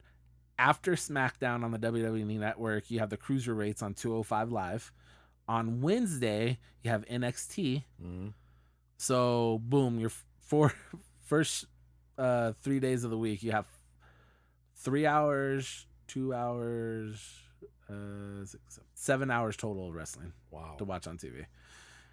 And then now, because of the brand split, there's a pay-per-view every month. Okay. So there's a Sunday show every month. And then that's not even counting, say you want to watch some other wrestling, because you have TNA you can watch, you got Lucha Underground you can watch, you got New Japan you can watch. Shit's ridiculous. Can't keep up with it. There's a lot of wrestling going on. A lot of wrestling. Yeah. But yeah, that'd be all right. Stick to the pay-per-views. This should be the better stuff. I'll let you know when something really good happens on one of the other ones. Yeah. Yeah, it was fun. I had posted that I was watching it on the Facebook, on my Facebook, not the show's Facebook page. I got a lot of nobody. I think everyone thought I was joking because no one said anything on Facebook. No one liked it or anything like that. I thought was kind of fucked up. But like the next day at work, everyone's like, someone like I had like 3 people go, "Were you watching wrestling?" I'm like, "Yeah." Like, "You a wrestling fan?" I was like, "I used to be." They're like, "Huh, Didn't used to be. I was like, "I thought you were above that." I was like, "Well, first off, that seems mean. Whoa, yeah. Like, don't put me above anything. don't think I'm better than anything you think I am." Yeah, I'm But then I was really like, below "Well," stuff. and then I felt offended. I was like, "Well, what are you fucking trying to get at?" One of my best friends, Michael, he watches all the time. You don't know him. You can't imagine. Don't. You don't know Yeah, him. you don't put him in a box. Yeah. All right. But yeah, no. Don't put me in a box, bro. Yeah, don't put me in a box, bro. It's 2017. No, I liked it a lot because it brought back a lot of memories. I think it's watching WrestleMania. I watched WrestleMania 1 a couple weeks ago. Atrocious. Like, it was so bad back in the day. I'm like, I don't know how this survived. But back then, like, That's a what it needed to spectacle, be man. back then. Yeah. Yeah, like, it was crazy. People just wanted to see Hulk Hogan. Yeah. Like, that's And then watching this, I was like, holy shit. I mean, obviously, 33 years later, shit's changed. But I was like, God damn. yeah. And there's like out of WWE, I would say like NXT. Honestly, is probably consistently the best hour that they produce of a week. That's the hardcore show, though. That's the developmental one Okay. that these guys get called up from, and it's always at the same arena unless they're at a special event. So it's at Full Sail University in Orlando. So that's a place where you would see.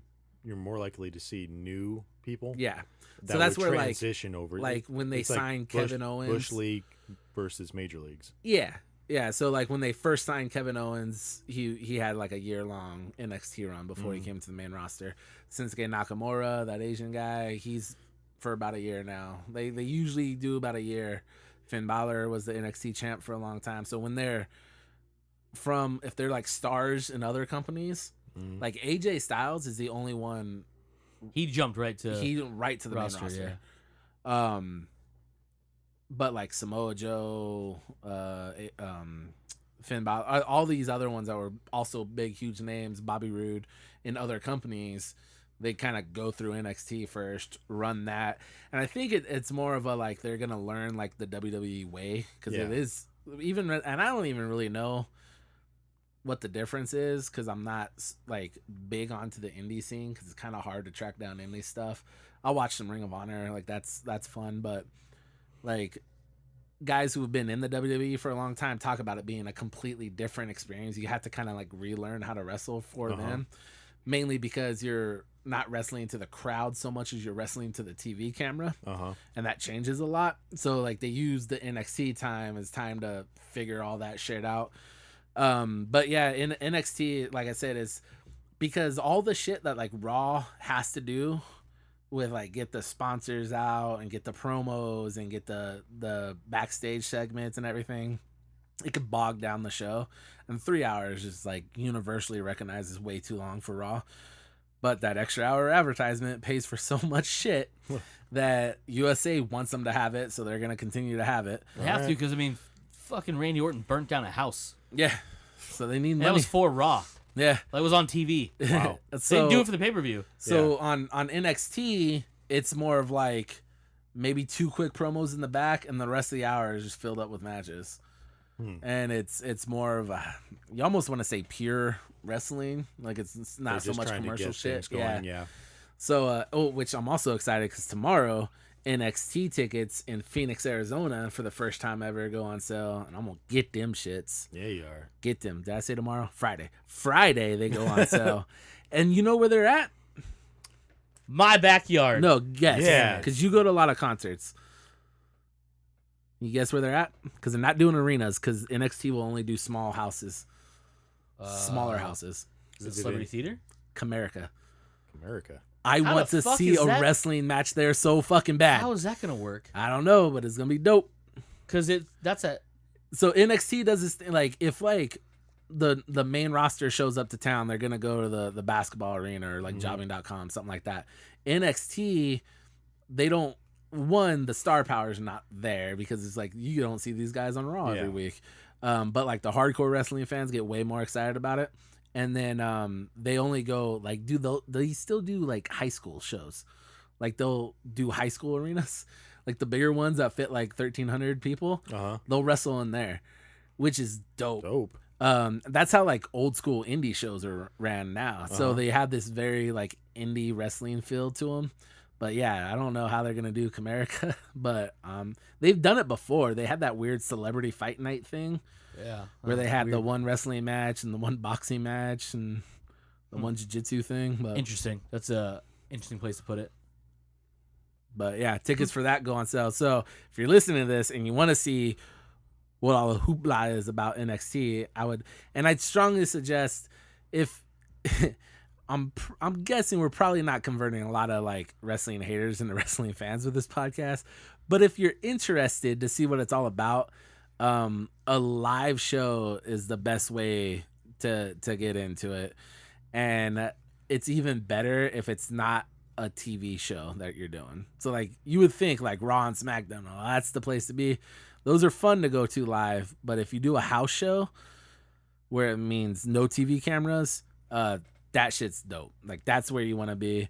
And then just excuse the fat smelly wrestling fans because they're gonna be there too. It's just like Comic-Con. You're gonna have that group of people that you kind of hate that are there, but it's a fun time. So go to that. Go buy NXT tickets, you fucks. Yeah. Motherfuckers. Yeah, okay. That was WrestleMania. Mm-hmm. Took up another big chunk of our show. Yeah, it did. More than a Good chunk. time. It only happens once a year. Yeah. Real quick, we will talk about the two movies we want to talk about. Ooh, Do you want to do Beauty and the Beast first? No, let's talk about Ghost in the Shell. Ghost in the Shell. We, the three of us, Joseph, Michael, and myself, we literally just watched it. Team Collateral Damage. Team Collateral Damage. Literally just watched it. Yeah, we came from the movie theater here to our studio. Don't disparage the studio. The studio is awesome. It is. Yeah, it does have a lot of comic books here. Boom, see? Yeah. Suck it. And cats. Cats. There's no cats in here. Not in the here. studio. Yeah, not in the studio. Outside the But studio. in the hallway. Yeah, you know, Of the whatever. studio. Shut your mouth. In the rest of the building. So it, I think if you're a fan, I mean, I've heard some people who are fans of it don't like it, but I don't like them. I think they did a very good job of doing a live action version of it. The special effects are really good. There's a couple iffy. Right there at the end where she's running. Yeah, It was a little iffy. That part, So it when was she a little took off just straight running, CGI. I liked it. Because Until she you took saw- off so fast, but then I saw her do the jumps, and I was like, "Oh, that Yeah, it was a bit It was rough. a little bit too CGI. Yeah, it was a bit rough. I wish they kind of would have masked it with the smoke more. Yeah.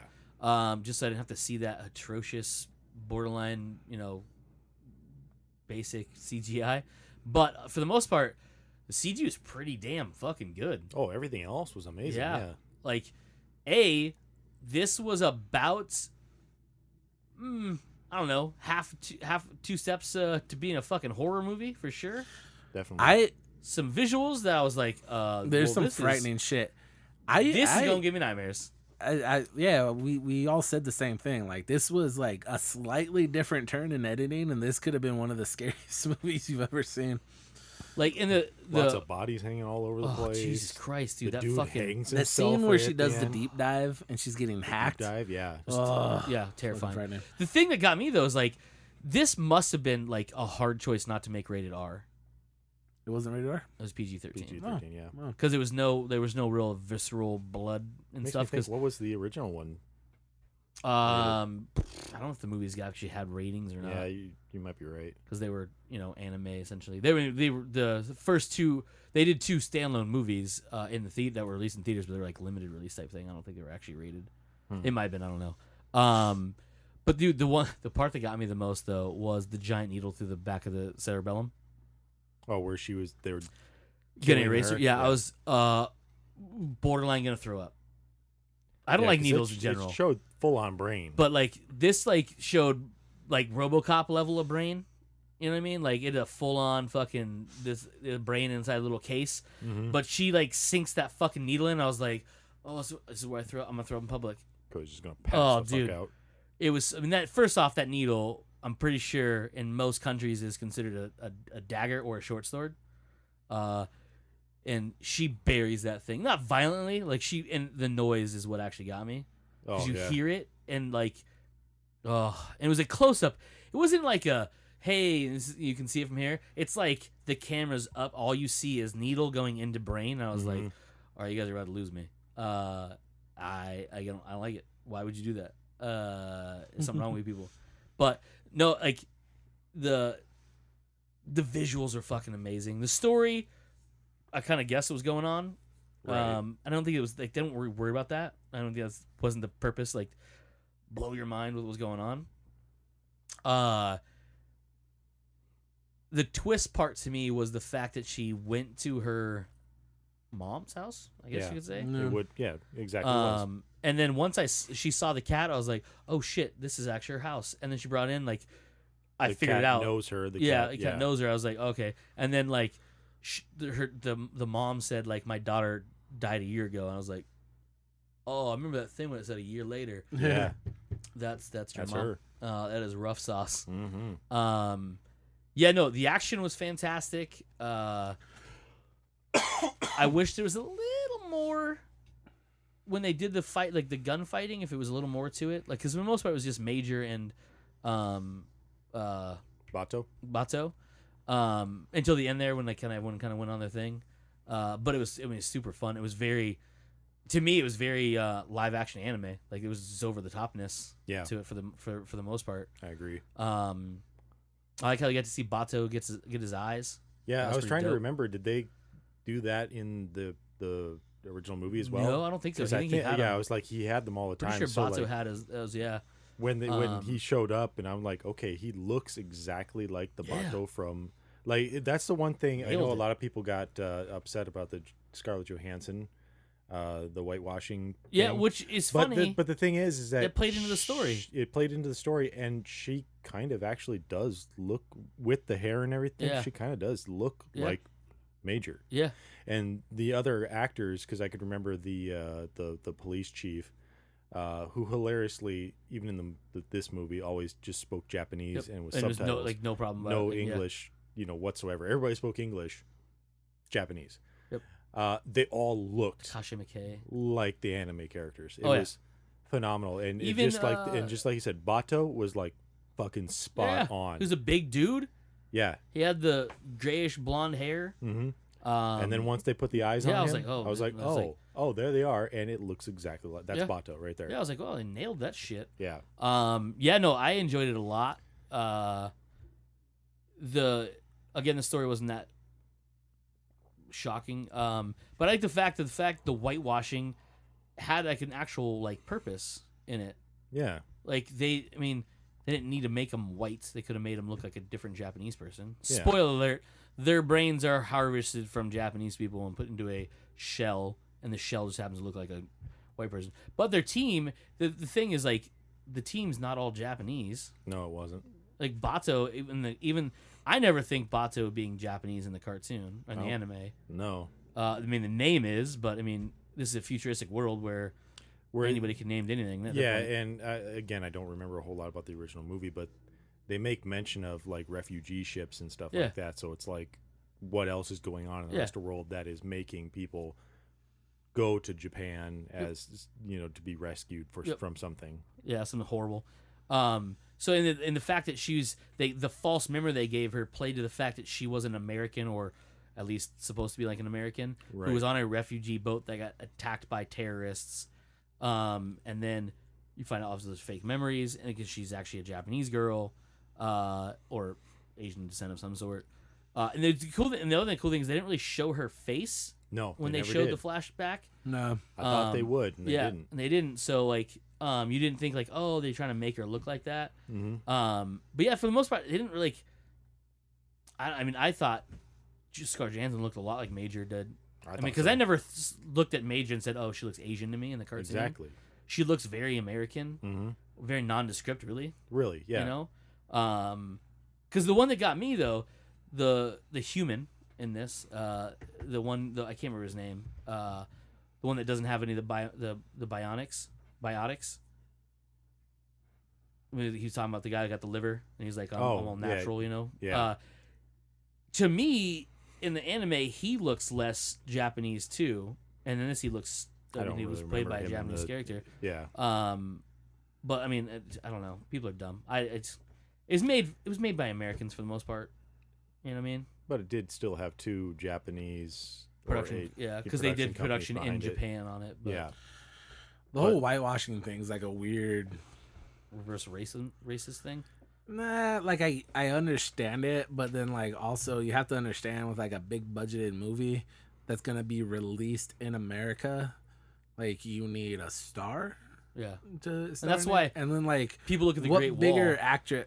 Well, that one was from the get go stupid because But that's a good example of like people complaining about whitewashing when it's like, but this They approach Matt Damon for that part, Yeah. exactly. and They he doesn't play a Japanese person. Or No. someone's he plays a he plays a European. foreigner Yeah. that comes into that land. And correct me if I'm wrong. Was this based off of anything? I don't think so. No, it was. I mean, just the lore of because the Great Wall has never been known as being a Right, defender of dragons. But like that. But that's what I mean. Like this was not based off of some ancient Japanese something Yeah. or other that they literally took a Japanese character and made it But- made him Matt but if Damon. you- That's not. Let's say you're gonna make Ghost in the Shell with an Asian woman as your lead.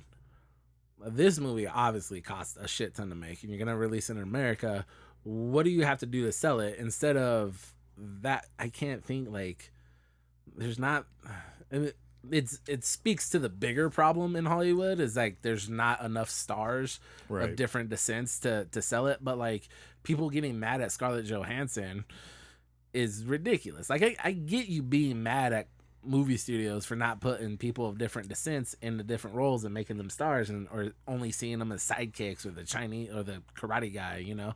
But like you can't get mad at Scarlett Johansson, and also like you can't really get mad at that. The people making this movie are like, well, we want a big studio to make it because we need that money. yeah, Definitely. you Like, can't do this otherwise. like what Asian actress is gonna play that role and sell those tickets?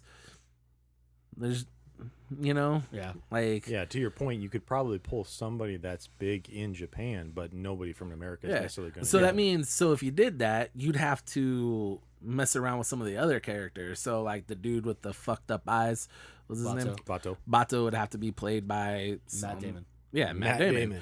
You know, the other China, like those characters would have to get swapped out with stars. And again, I'm not saying that there shouldn't be there should be these actors and actresses from different descents, but the fact is there's not. So you can't get mad at the makers of the movie, because even if it's a big studio, like doesn't mean that directors are loaded fucking, it's not Steven Spielberg making this movie.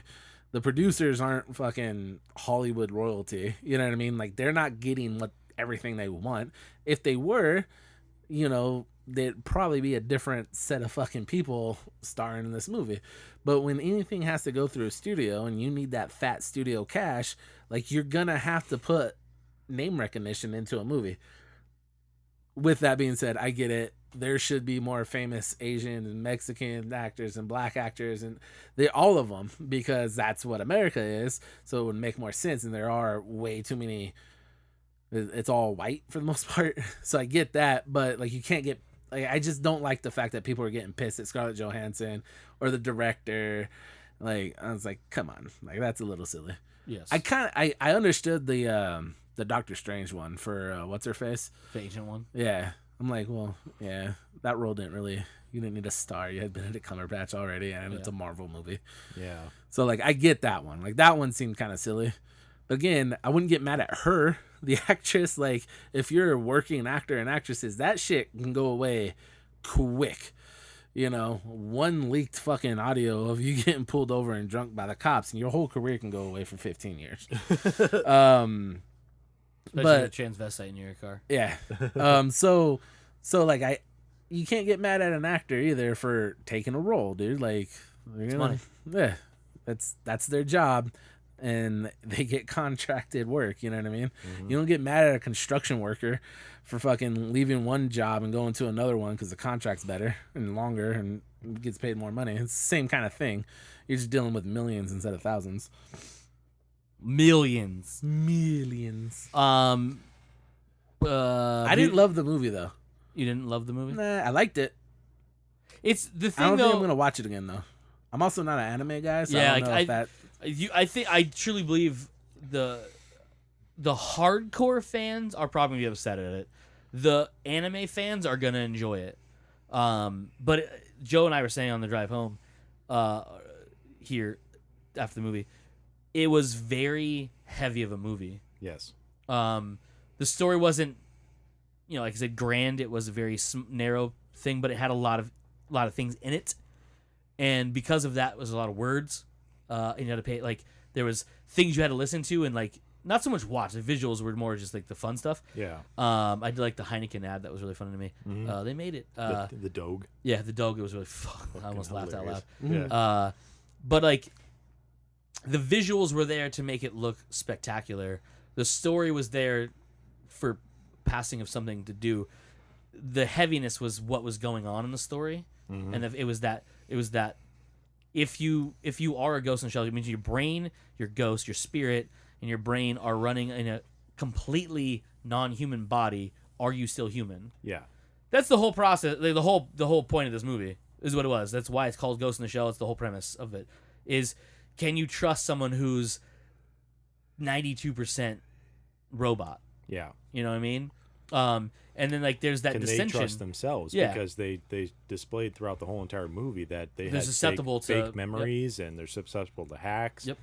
You know, you have the trash guy who gets hacked, almost kills what's her name from the Atua or something her name is. yeah The doctor lady. the doctor lady, and then later is like, I had a kid in a family, and they're like, no, you didn't. Oh, they show me the picture. He's, that's my daughter. I'm like, that's no, a picture that's of you, a picture buddy. of you, dude. Your daughter's hideous. Then he just goes and hangs himself. There was a lot of because that's what a lot of anime does.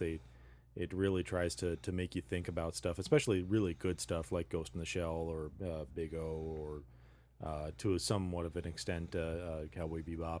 Yeah. And so there were those definite parts that they were trying to make you think about that, especially when she's talking to her doctor, and her doctor's like, goes right into those like quotes, about brains and memories and stuff like that. So I can see that as something that a lot of the audience isn't really gonna go towards. I think those ideas in a movie are usually seen in like something that's not sci-fi in a way. That Right. Sci-fi in a way. It's more of like that the human condition, because it's that being like away, like being different than anybody else, like that sort of thing. And then of course, being a sci-fi movie doesn't help itself, because No, not at all. for the most part, mass people don't enjoy Just don't sci-fi, really yeah. which is strange to me because Because it's fun Sci-fi and is it's fucking- interesting yeah. and it can be hopeful. It can be anything that you want. except it for to this, all sad, by the way, all sad, the whole thing. I'm be. sorry, all, it's just all sci-fi sad. no, all just this. sci-fi This was just like all sad from beginning to end. Like the happy ending in this is not really a happy ending. Right. You Well, know what I mean? Like, there really is no ending in this movie. oh yeah, no. I mean, ending. What I mean is This the ending type of of- the this story movie- this was telling. This movie was no. I'm getting at like this movie was, it's more or less just trying to get a point across, like you said. Yeah. Talking about the soul and are you still you, and how much it's very much like the ship of Theseus type of thing. Yep. How much you replace before it's something totally different. Whereas like a classical movie that a lot of people go to, has a beginning, stuff is set up, you have a middle, shit happens, you have an end, Conclusion. everybody's happy, and maybe something after the trailers just to lead into the next one. But this is just something that there is a People story, love but that it's comfortable formula. exactly. Then this is something more of like it's And when a you story test it, to you change it. That's what happens. to make people think. Yes, the story in and of itself has an ending, but everything else beyond that is it opens up to it something opens else. it up Yeah. to something else. Yeah, Like I said, the story they had was very, I'm gonna say shallow, but it's straightforward. Yep, straightforward, and it has a conclusion. Yeah. And the conclusion is the bad guy gets dead, and his plans get ruined. Yeah. But it opens up this bigger world, and like leaves you open for further adventures of. You know what I mean? Did it do enough money for a little sequel action? I did it- not look up box It office. came on it. in third Yeah. behind Boss Baby and what was the next Beauty one? and the Beast. Beauty and the Beast. Yeah. It was a failure because critics didn't like it. In as of April 27th, April 6th, 2017, Ghost in the Shell grossed $21.9 million in the United States and Canada, $40.1 million in other territories. April 6th? They're counting. They're projecting tonight. Oh, They're probably like- projecting today. I'm like, today's the 5th, so... yeah, you said that. I'm like, Joe's iPad's from the future. And it came out this week. Wikipedia. So 29 million first week. That's Yeah. not bad. How much did it... How much... What was the budget? Does it say on there? right Guessing it's where gonna I be- have. I don't. It doesn't Are you say on the Wikipedia? budget. I'm on Wikipedia. Go up. Yeah, it's 110 million was the budget, and total Yeah. box office right now has been 62 million. That's Worldwide? yeah, worldwide. 62 minutes? That's 62 million. Yeah. It's gonna... Worldwide it'll break it. Yeah. It'll break your budget. Yeah, give it the Give it rest its of its lifespan, yeah. lifespan. It'll actually make Give it the its next money month back. and a half or so to pull Yeah. in those ones. Probably and two. then, And I'm No. sure it'll be more popular overseas than it will be here. Maybe. I mean, usually that stuff is. Sci-fi is usually routinely more embraced outside of America. Yeah. Movies, though, I mean, TV shows, sci-fi TV shows are stupidly popular here. But overseas, like, they love that shit.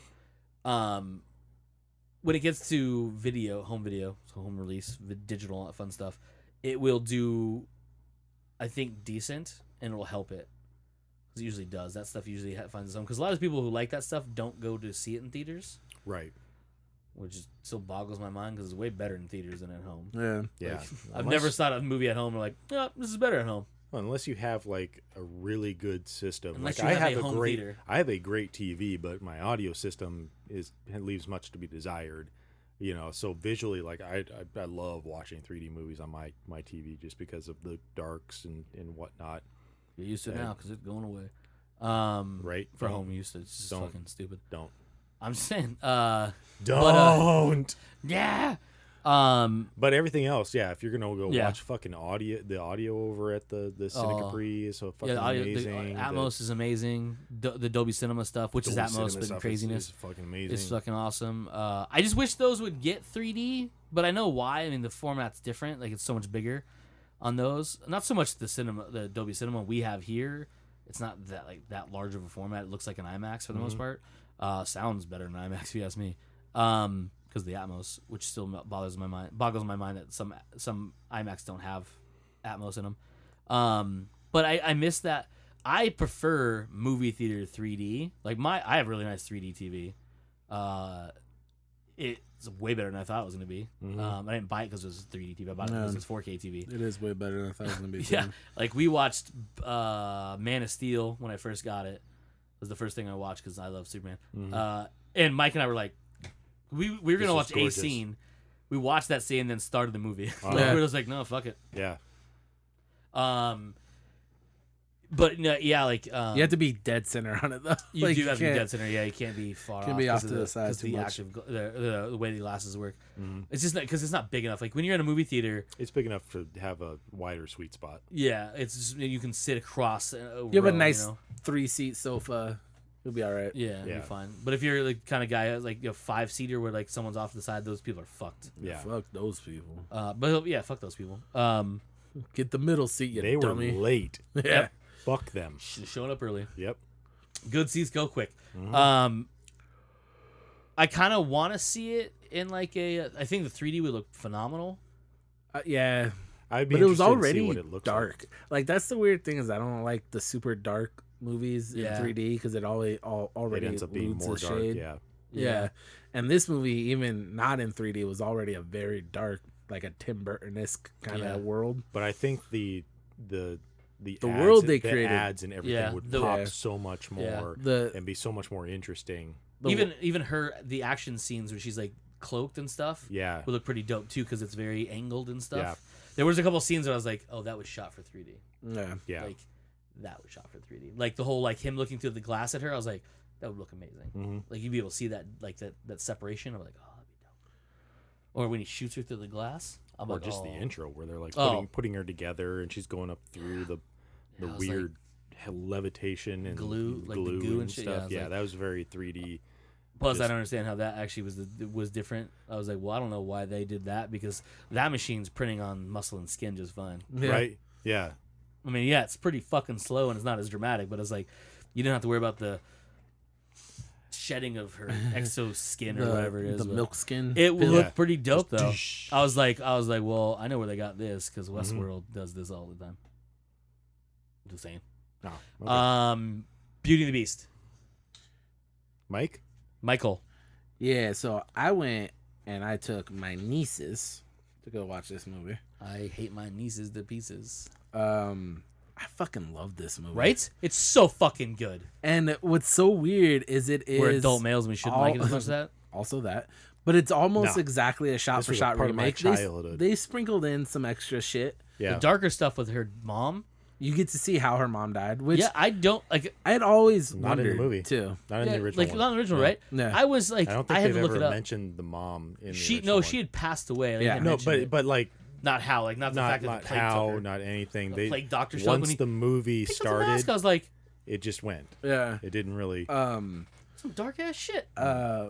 First thing about this movie that I want to say, it's probably the most perfectly cast movie Yes. of recent memory. Yes, Because everyone knocked it out of the park. The Yes. dude that played Gaston, that was Gustav. Luke Evans. Yeah. I don't know anything about that guy. I want to watch whatever he does next. Because goddamn did he do fucking great. His debut song in it, where he's just everything from like the arrogance of his facial expressions, his eyebrows, the way he's Talking about moving his face in around. the town square Yeah, or at the bar. the town square Okay, one. yeah. When It's he's really fantastic. like, and the other girls are like trying to throw themselves at him. Yeah, and he's just like not giving a fuck, and he's got so much swag. And I'm like, how did they get like? He had to have watched the cartoon a gajillion fucking Oh, times. they Clockwork Orange then. They yeah, strap him they to a chair, just all right, watch this Um, over and over again. Just but hanging, learning lines. he was fantastic. I'm sure he's been in something that I've He's seen been in a lot before. of movies that you haven't seen. No, he's been because in a lot of things you have seen too. You have seen. Well, he was Dracula Yeah, in Dracula the Untold. Dracula Nope. Untold, I haven't seen but I it. haven't seen it. The Lord of the Rings movies, or excuse me, the Hobbit movies. I saw the first one, maybe. Did see the first one. Yeah, you went with us. I know you Yeah. saw it. Fast and the Furious 6, Fast and the Furious 7. Oh, He's he's the bad guy. he is the bad guy in Yeah. those two. Okay. Yep. That's why I said you know So who he is. you've known, yeah. It's Yeah. way He's different. Jason Statham's brother. Gotcha. I should have said that. Gotcha. All right, but this is the first time I've seen him, and he's made an impact. Yeah. Because goddamn it, he was good. Like if you don't like Emma Watson, you're a monster, right? Yes. Yeah. Like You're a terrible human being. right. You're borderline not a human being. Yeah, because she's the best. Like she's great. Mhm. Josh Gad, fucking hilarious. Right? Every scene he was in, he always got the last word of every scene. He And- stole everything. Every scene he was in, he gobbled that shit Oh, up. the bar Uh-huh. scene, the no one can fight, like, and he's paying everybody as he's Yeah. going through to like play it. Oh, so good, dude. It was so fucking funny. And the Beast himself, Dan Evans just the or looks Dan of it, Stevens. just the Dan looks of the Stevens? Beast Stevens, I think it is. Yeah. was Dan Stevens. super fucking impressive. Because he looked like Beast. Yeah, Like it looked like the animated version. Yeah. Which you'd think that's what they're gonna do, right? But a lot of times when they do, like not Disney spot on every time.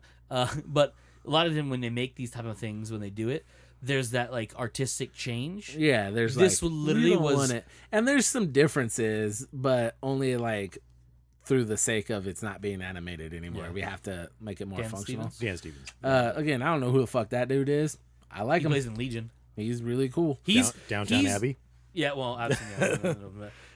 I'll tell you right now, that dude is on a rise, like a meteoric rise right now. This does not, like this. When I first saw he was in this, I was like, well, that's fucking weird. Like, okay, I mean, because he's not gonna do that much. You know what I Yeah. mean? Like, he's gonna be the beginning, he's gonna be the end, and he's gonna do the voice, and they're gonna change his voice because it's not gonna, because he's not. It doesn't. I mean, the prince doesn't sound like Beast when he's the prince. Right. He sounds different. Everything about him is different. That's why he's that way. Yeah. The curse. He to me, I was like, oh, shit! Like they did a really good job of everything. But like he plays Legion. He's in Legion. He's like the main character in Legion. The TV show Legion. Yeah. Anyone? Oh, a hit TV show Legion. Sorry about that.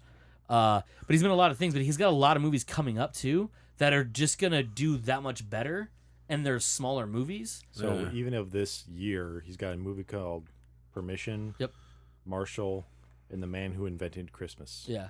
Dang. Where he plays Charles Dickens. Yeah. So main character right there probably.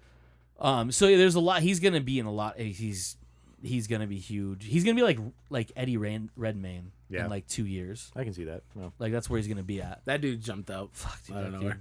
where. Because he's amazing. What else? What else about this movie? This my favorite part is so if you remember watching the animated version, the original version, the way they do the music is delivering lines to the in the movie. Mm-hmm. Like there are people's lines that are to push the story forward. That's their it's pushing the plot. Give background on characters. Yep.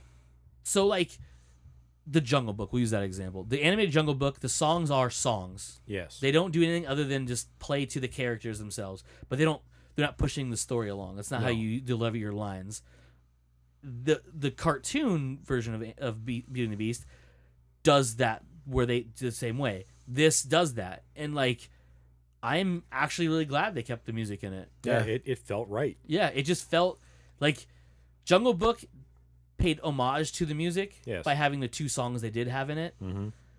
This, I think, needed it. Yeah. I think it needed, like, I now can't imagine what this would be like without the music in it. Well, it was whoever originally wrote these songs did such a good job of basically being like we only have just 90 minutes to make this movie. How are we gonna make this entertaining for kids, because that's what this movie was originally made for. Little did they know 30-year-old men are all gonna love this movie too. But so it had to be entertaining for kids, and then they're clever enough like, well, let's also like you said, push the story along, but even more so than that, we'll let everyone know who these characters are through these songs. So instantly Gaston's a fucking dick. You know that Belle is like an outcast and a dreamer, and she doesn't want to be there. She wants to do these things. And then I can't remember this. Be Our Guest was not that long in the original, was it? Are there added stuff in this one? Yes, it was expanded in this one. Okay, that's what I thought, because you got so much like towards the end of that one.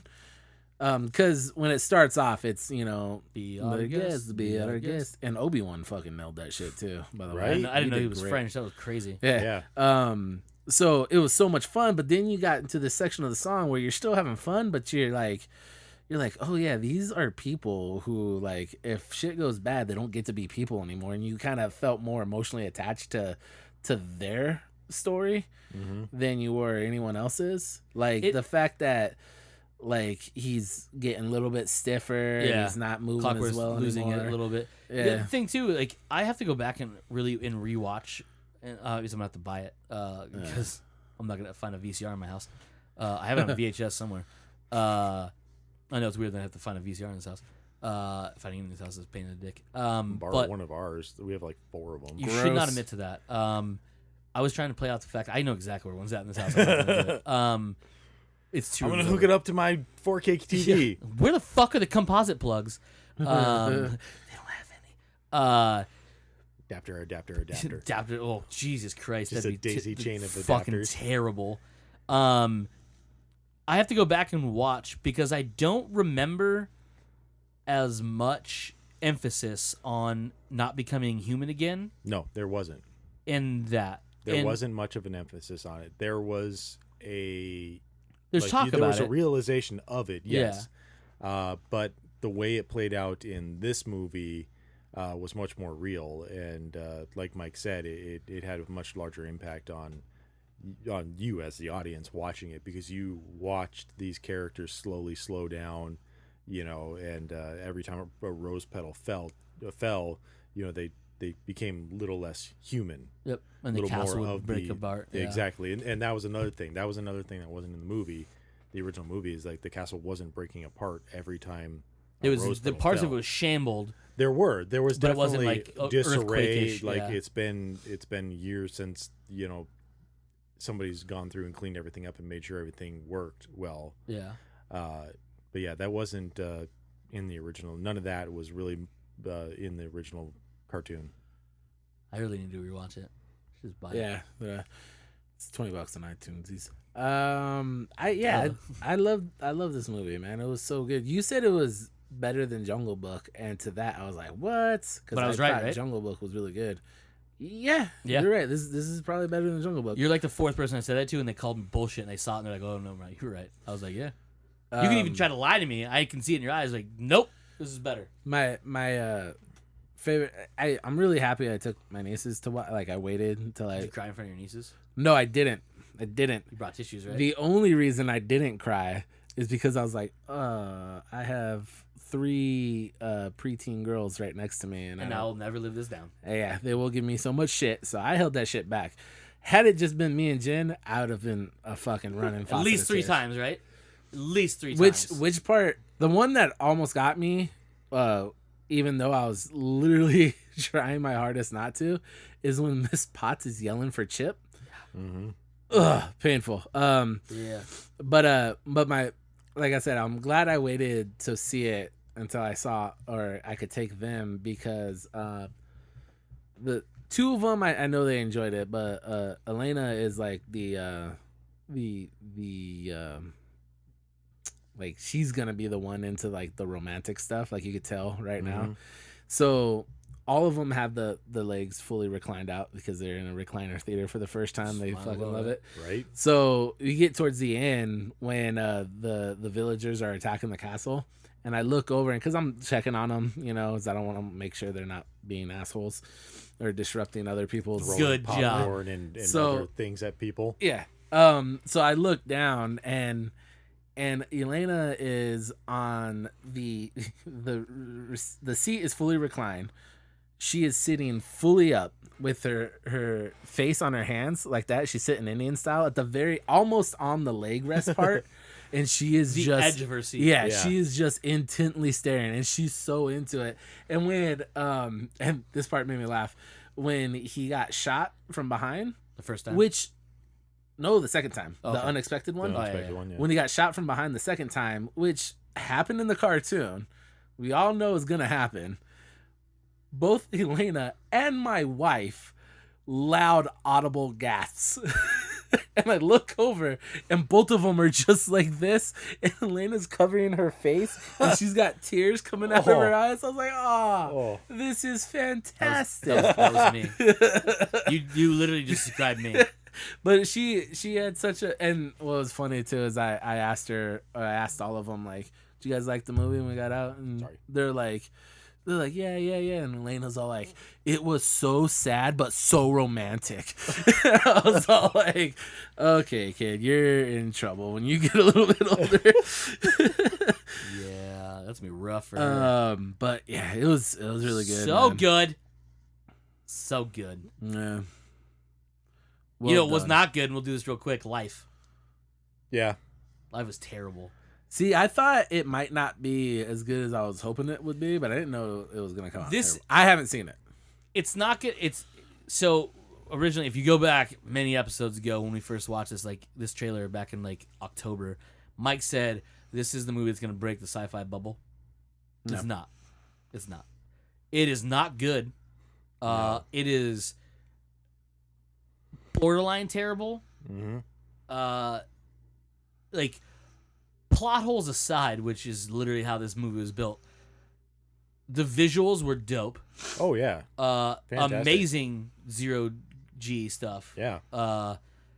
Everything. It was gorgeous looking movie. I thought the creature looked really cool. Creature was phenomenal. Yeah. Had a little bit of the physics based, okay, it's a space monster creature thing. Mm. Or I'll let the physics be aside. Like the whole like physical bone being able to slip through like centimeter, whatever. All right, cool. Terrible movie. Yeah. Terrible. Like, we left. Joe and I were throwing back just back and forth terrible moments in that movie. Mm-hmm. That night, we skipped playing video games. He did. I played video games. I sat there and stewed on it, and it made me fucking mad. Really? Like, I kept making myself madder and madder. I went and read The Expanse.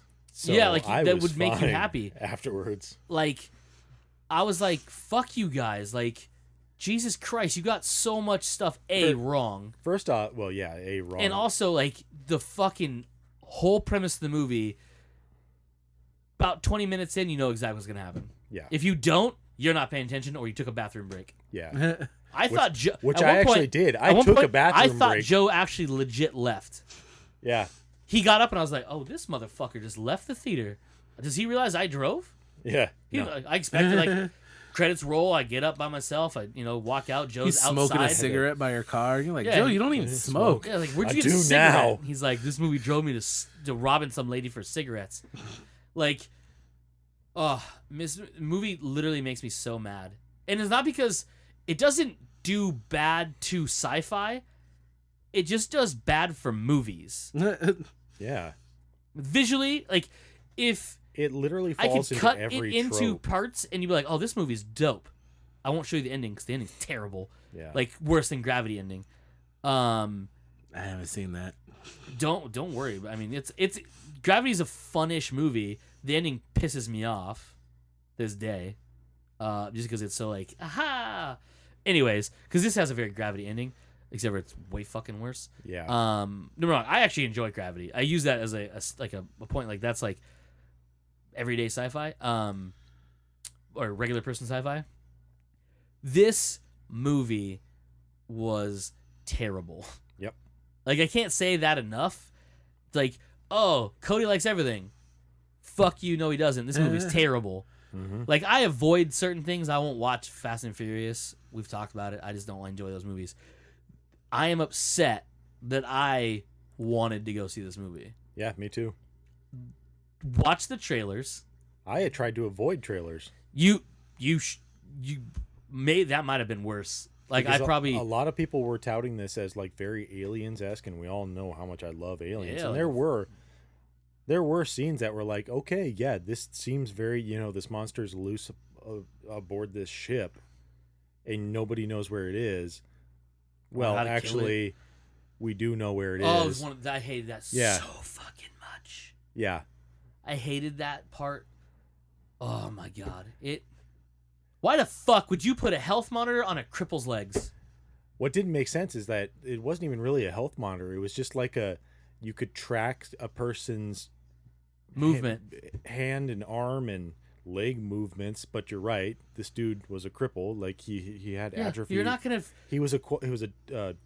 Paraplegic. I was like quadriplegic. You don't need to monitor the movement of his legs. Why? He'll fucking move. Yeah. But like from beginning to end, big problems I had with this movie is Ryan Reynolds dies like 20-30 minutes into the movie. They pulled a Steven Seagal where they literally just are like, Steven Seagal's in this movie and he's dead. I'll use Gravity as another example. George Clooney was yeah. touted as being the second lead of this movie. It's Sandra Bullock, George Clooney. Spoiler alert for Gravity, that motherfucker dies in the first 10 minutes. Yep. He's in it later, sort of. Dies in the first 10 minutes. Ryan Reynolds' character, the same thing. And it's in the dumbest way possible. It's one of those, these are supposed to be smart people. The alien gets loose and it's like, well, we're under quarantine. Any smart person should have been like, yeah, you're right. We're under quarantine. We do not open that goddamn door.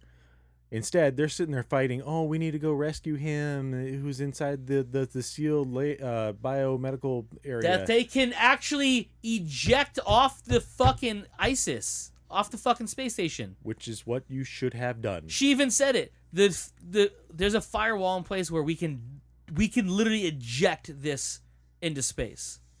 And it's like, sorry, dude, but you're literally getting your face raped by this thing right now. So have fun. Even when Ryan is in there, right? Mm-hmm. And it's like, oh no, like he can't stop this thing. Bye, Ryan. Like, we're just gonna eject you off into the sun or throw in deep space. Yep. Someone else's fucking problem. Yep. Nah, they're like, we'll get the flamethrower. You're like, oh, it harkens back to Alien. Yep. But you can't kill it with the flamethrower. But he keeps trying. Yep. and eventually finally sets off the fucking fire alarm system. This is the next part where I know Cody had a huge problem with it. I have a fucking huge problem with it too, just because of the fucking design of the thing.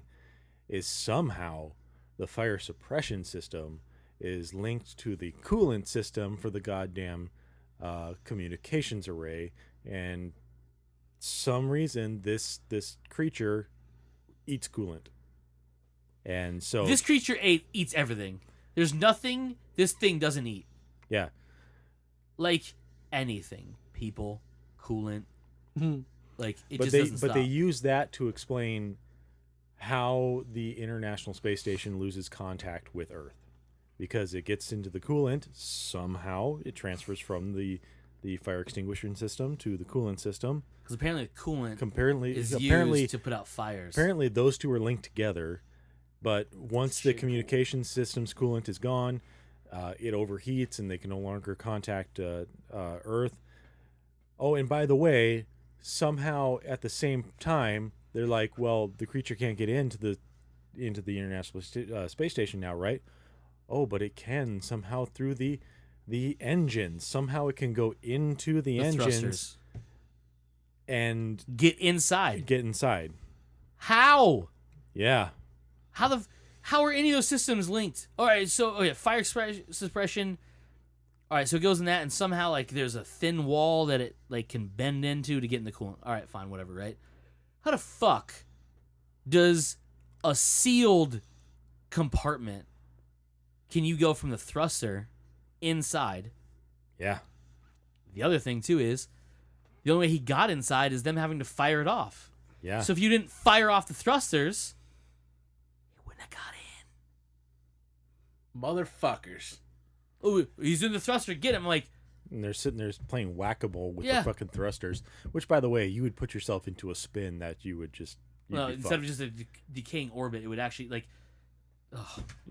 Firing any type Terrible. of thrusters like that would just put you into whatever fucked up whatever. You'd be tumbling all over the goddamn place. It'd be fucking awful in space to sit there and play whack-a-mole with your fucking thrusters. What else you guys watched this week? Oh, over 2 hours is good. I actually haven't watched. I watched the Carmichael show. The Expanse is pretty much all I really look forward to. I actually haven't watched last week's Expanse or Magicians yet. I caught up on Walking Dead finally. I finally watched the two Dave Chappelle stand-up. Oh, yeah, that's right. Yeah. Fuck yeah, dude, so goddamn good. It's so good. I'm so I happy watched. Dave Did you Chappelle's watch back. the new Joe Coy? No. There's the one from this weekend. Yeah. Fucking fantastic. Which, by the way, I don't know if we talked about it on this before, but Netflix, as of like 4 weeks ago to the end of the year, is putting February out was when they announced it. Yeah. a new stand-up special every week. Like The that's rest of the year. That was like one of their main focuses is we're gonna get all the comedians. They're all gonna do our specials. And they're all gonna do them Why for not? Netflix. We're Yep. Netflix. Yeah, I mean, Hey, Dave Chappelle, you want $60 million? Okay. You got 3 specials. I got 2. I'll give you one more in a little bit. yeah. We're going the third one. The Joe Coy one, I recommend that one a lot. That one's funny. I still haven't watched the newest Bill Burr one yet. That one's fantastic too. He is full of hate even more so than any time else. Yeah. Like he is super mad. Because he's married now. That's true. And he talks about that and how much he doesn't actually like his wife. Not that he doesn't love her. He doesn't like her. Fair enough. Yeah. That's fair. I think that's the only thing I really watched. Me too. And I wrestling. think from now on, I'm going to try to Had find 8 a hours of terrible wrestling to movie watch in one day. So every week. Just I'm gonna so try that to- hey, do you hate guys? I something. was thinking about this. Is there anything you haven't seen? Like I that watch everything. People, no. Like a older movie that you haven't seen that like people rave about and you just haven't No. gotten it No, yet. Cody watches everything. What about you? Oh, there's tons of Oh, stuff. yeah. There's tons of no. stuff. I don't You think know I've what? actually. I don't think I've ever actually watched all of It's a Wonderful Life. That's But people, weird. but it's a movie that people rave about, and it's Which an is older funny movie. 'cause it's not, not- as good as people say it no, is.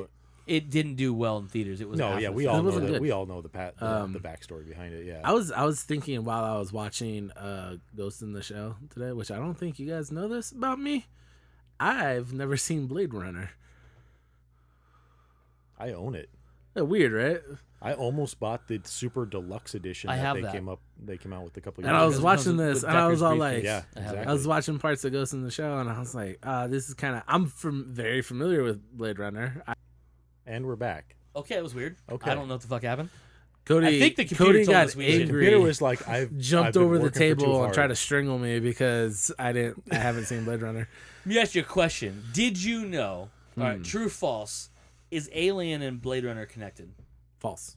True. It's actually true. Wayland Dick. Corporation. They exist in the same universe. Oh, does it really? Weyland-Yutani Corporation. I knew exists both. Soldier was like an odd offset of Blade Runner somehow. Yeah, it's original. But I was watching, like I said, I was watching Ghost in the Shell, and I was like, parts of this kind of remind me of Blade Runner. Like That actually is a And- movie that is, again, it's very heady, it's very heavy in the story, and you're trying like I to said, understand. I've seen so many like pieces of it, Mhm. and I've seen parts of borrow it it? and stuff like that. Do I'll borrow probably it. buy it. I think it's on Netflix, isn't it?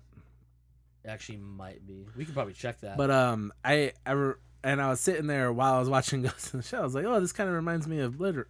And I was like, oh wait, it might not, because I've never actually seen Blade Runner. So weird, right? Feel like that's one that like I'm kind of ashamed that I haven't seen it. You should be ashamed, I'm ashamed for you. especially since it's a How Harrison are we Ford movie. friends? It's That's a Harrison my Ford question. movie. It's weird, right? Yeah. Weird. Maybe we should rethink this friendship. Yeah, I'll let myself out. Yeah. Don't ever come back. All right, fair enough. But if I borrow it, I would want to bring it It's back. not on Netflix. Then you can come back. Yes. All right, well, I need to borrow it. Okay. Is it on Blu-ray? Yeah. Okay, then I'll Yeah. borrow it. I have it I'm on gonna- DVD too. If you I'm gonna want. borrow a shitty DVD. Like, I have DVD or Blu-ray. Your I'm choice. watching Mad About You on DVD. That shit looks like garbage. Well, yeah. Well, I mean, it's mad about you. yeah. I mean, Hey. no, the show. Oh. Hey. The show is Hey. good. The quality from TV Thank is what you. I'm talking about. Thank you, Joseph. I'm just kidding. I Don't like say Monday.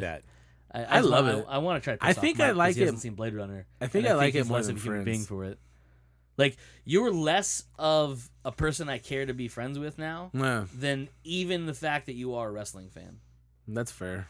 Like, if you told me you're starting to enjoy country music, I may think I'm gonna murder you before you leave this place. I'm a big That's Johnny actually- Cash fan. That's that doesn't count That's because amazing. we're all big Johnny Cash fans. Boomski. Yeah. Exactly. I feel like there's other things too. I'll save those for another day. Yeah, Yeah, because 'cause this we is gotta go. testing the strength I don't of set this. too Yeah. much hate in this Yeah. world.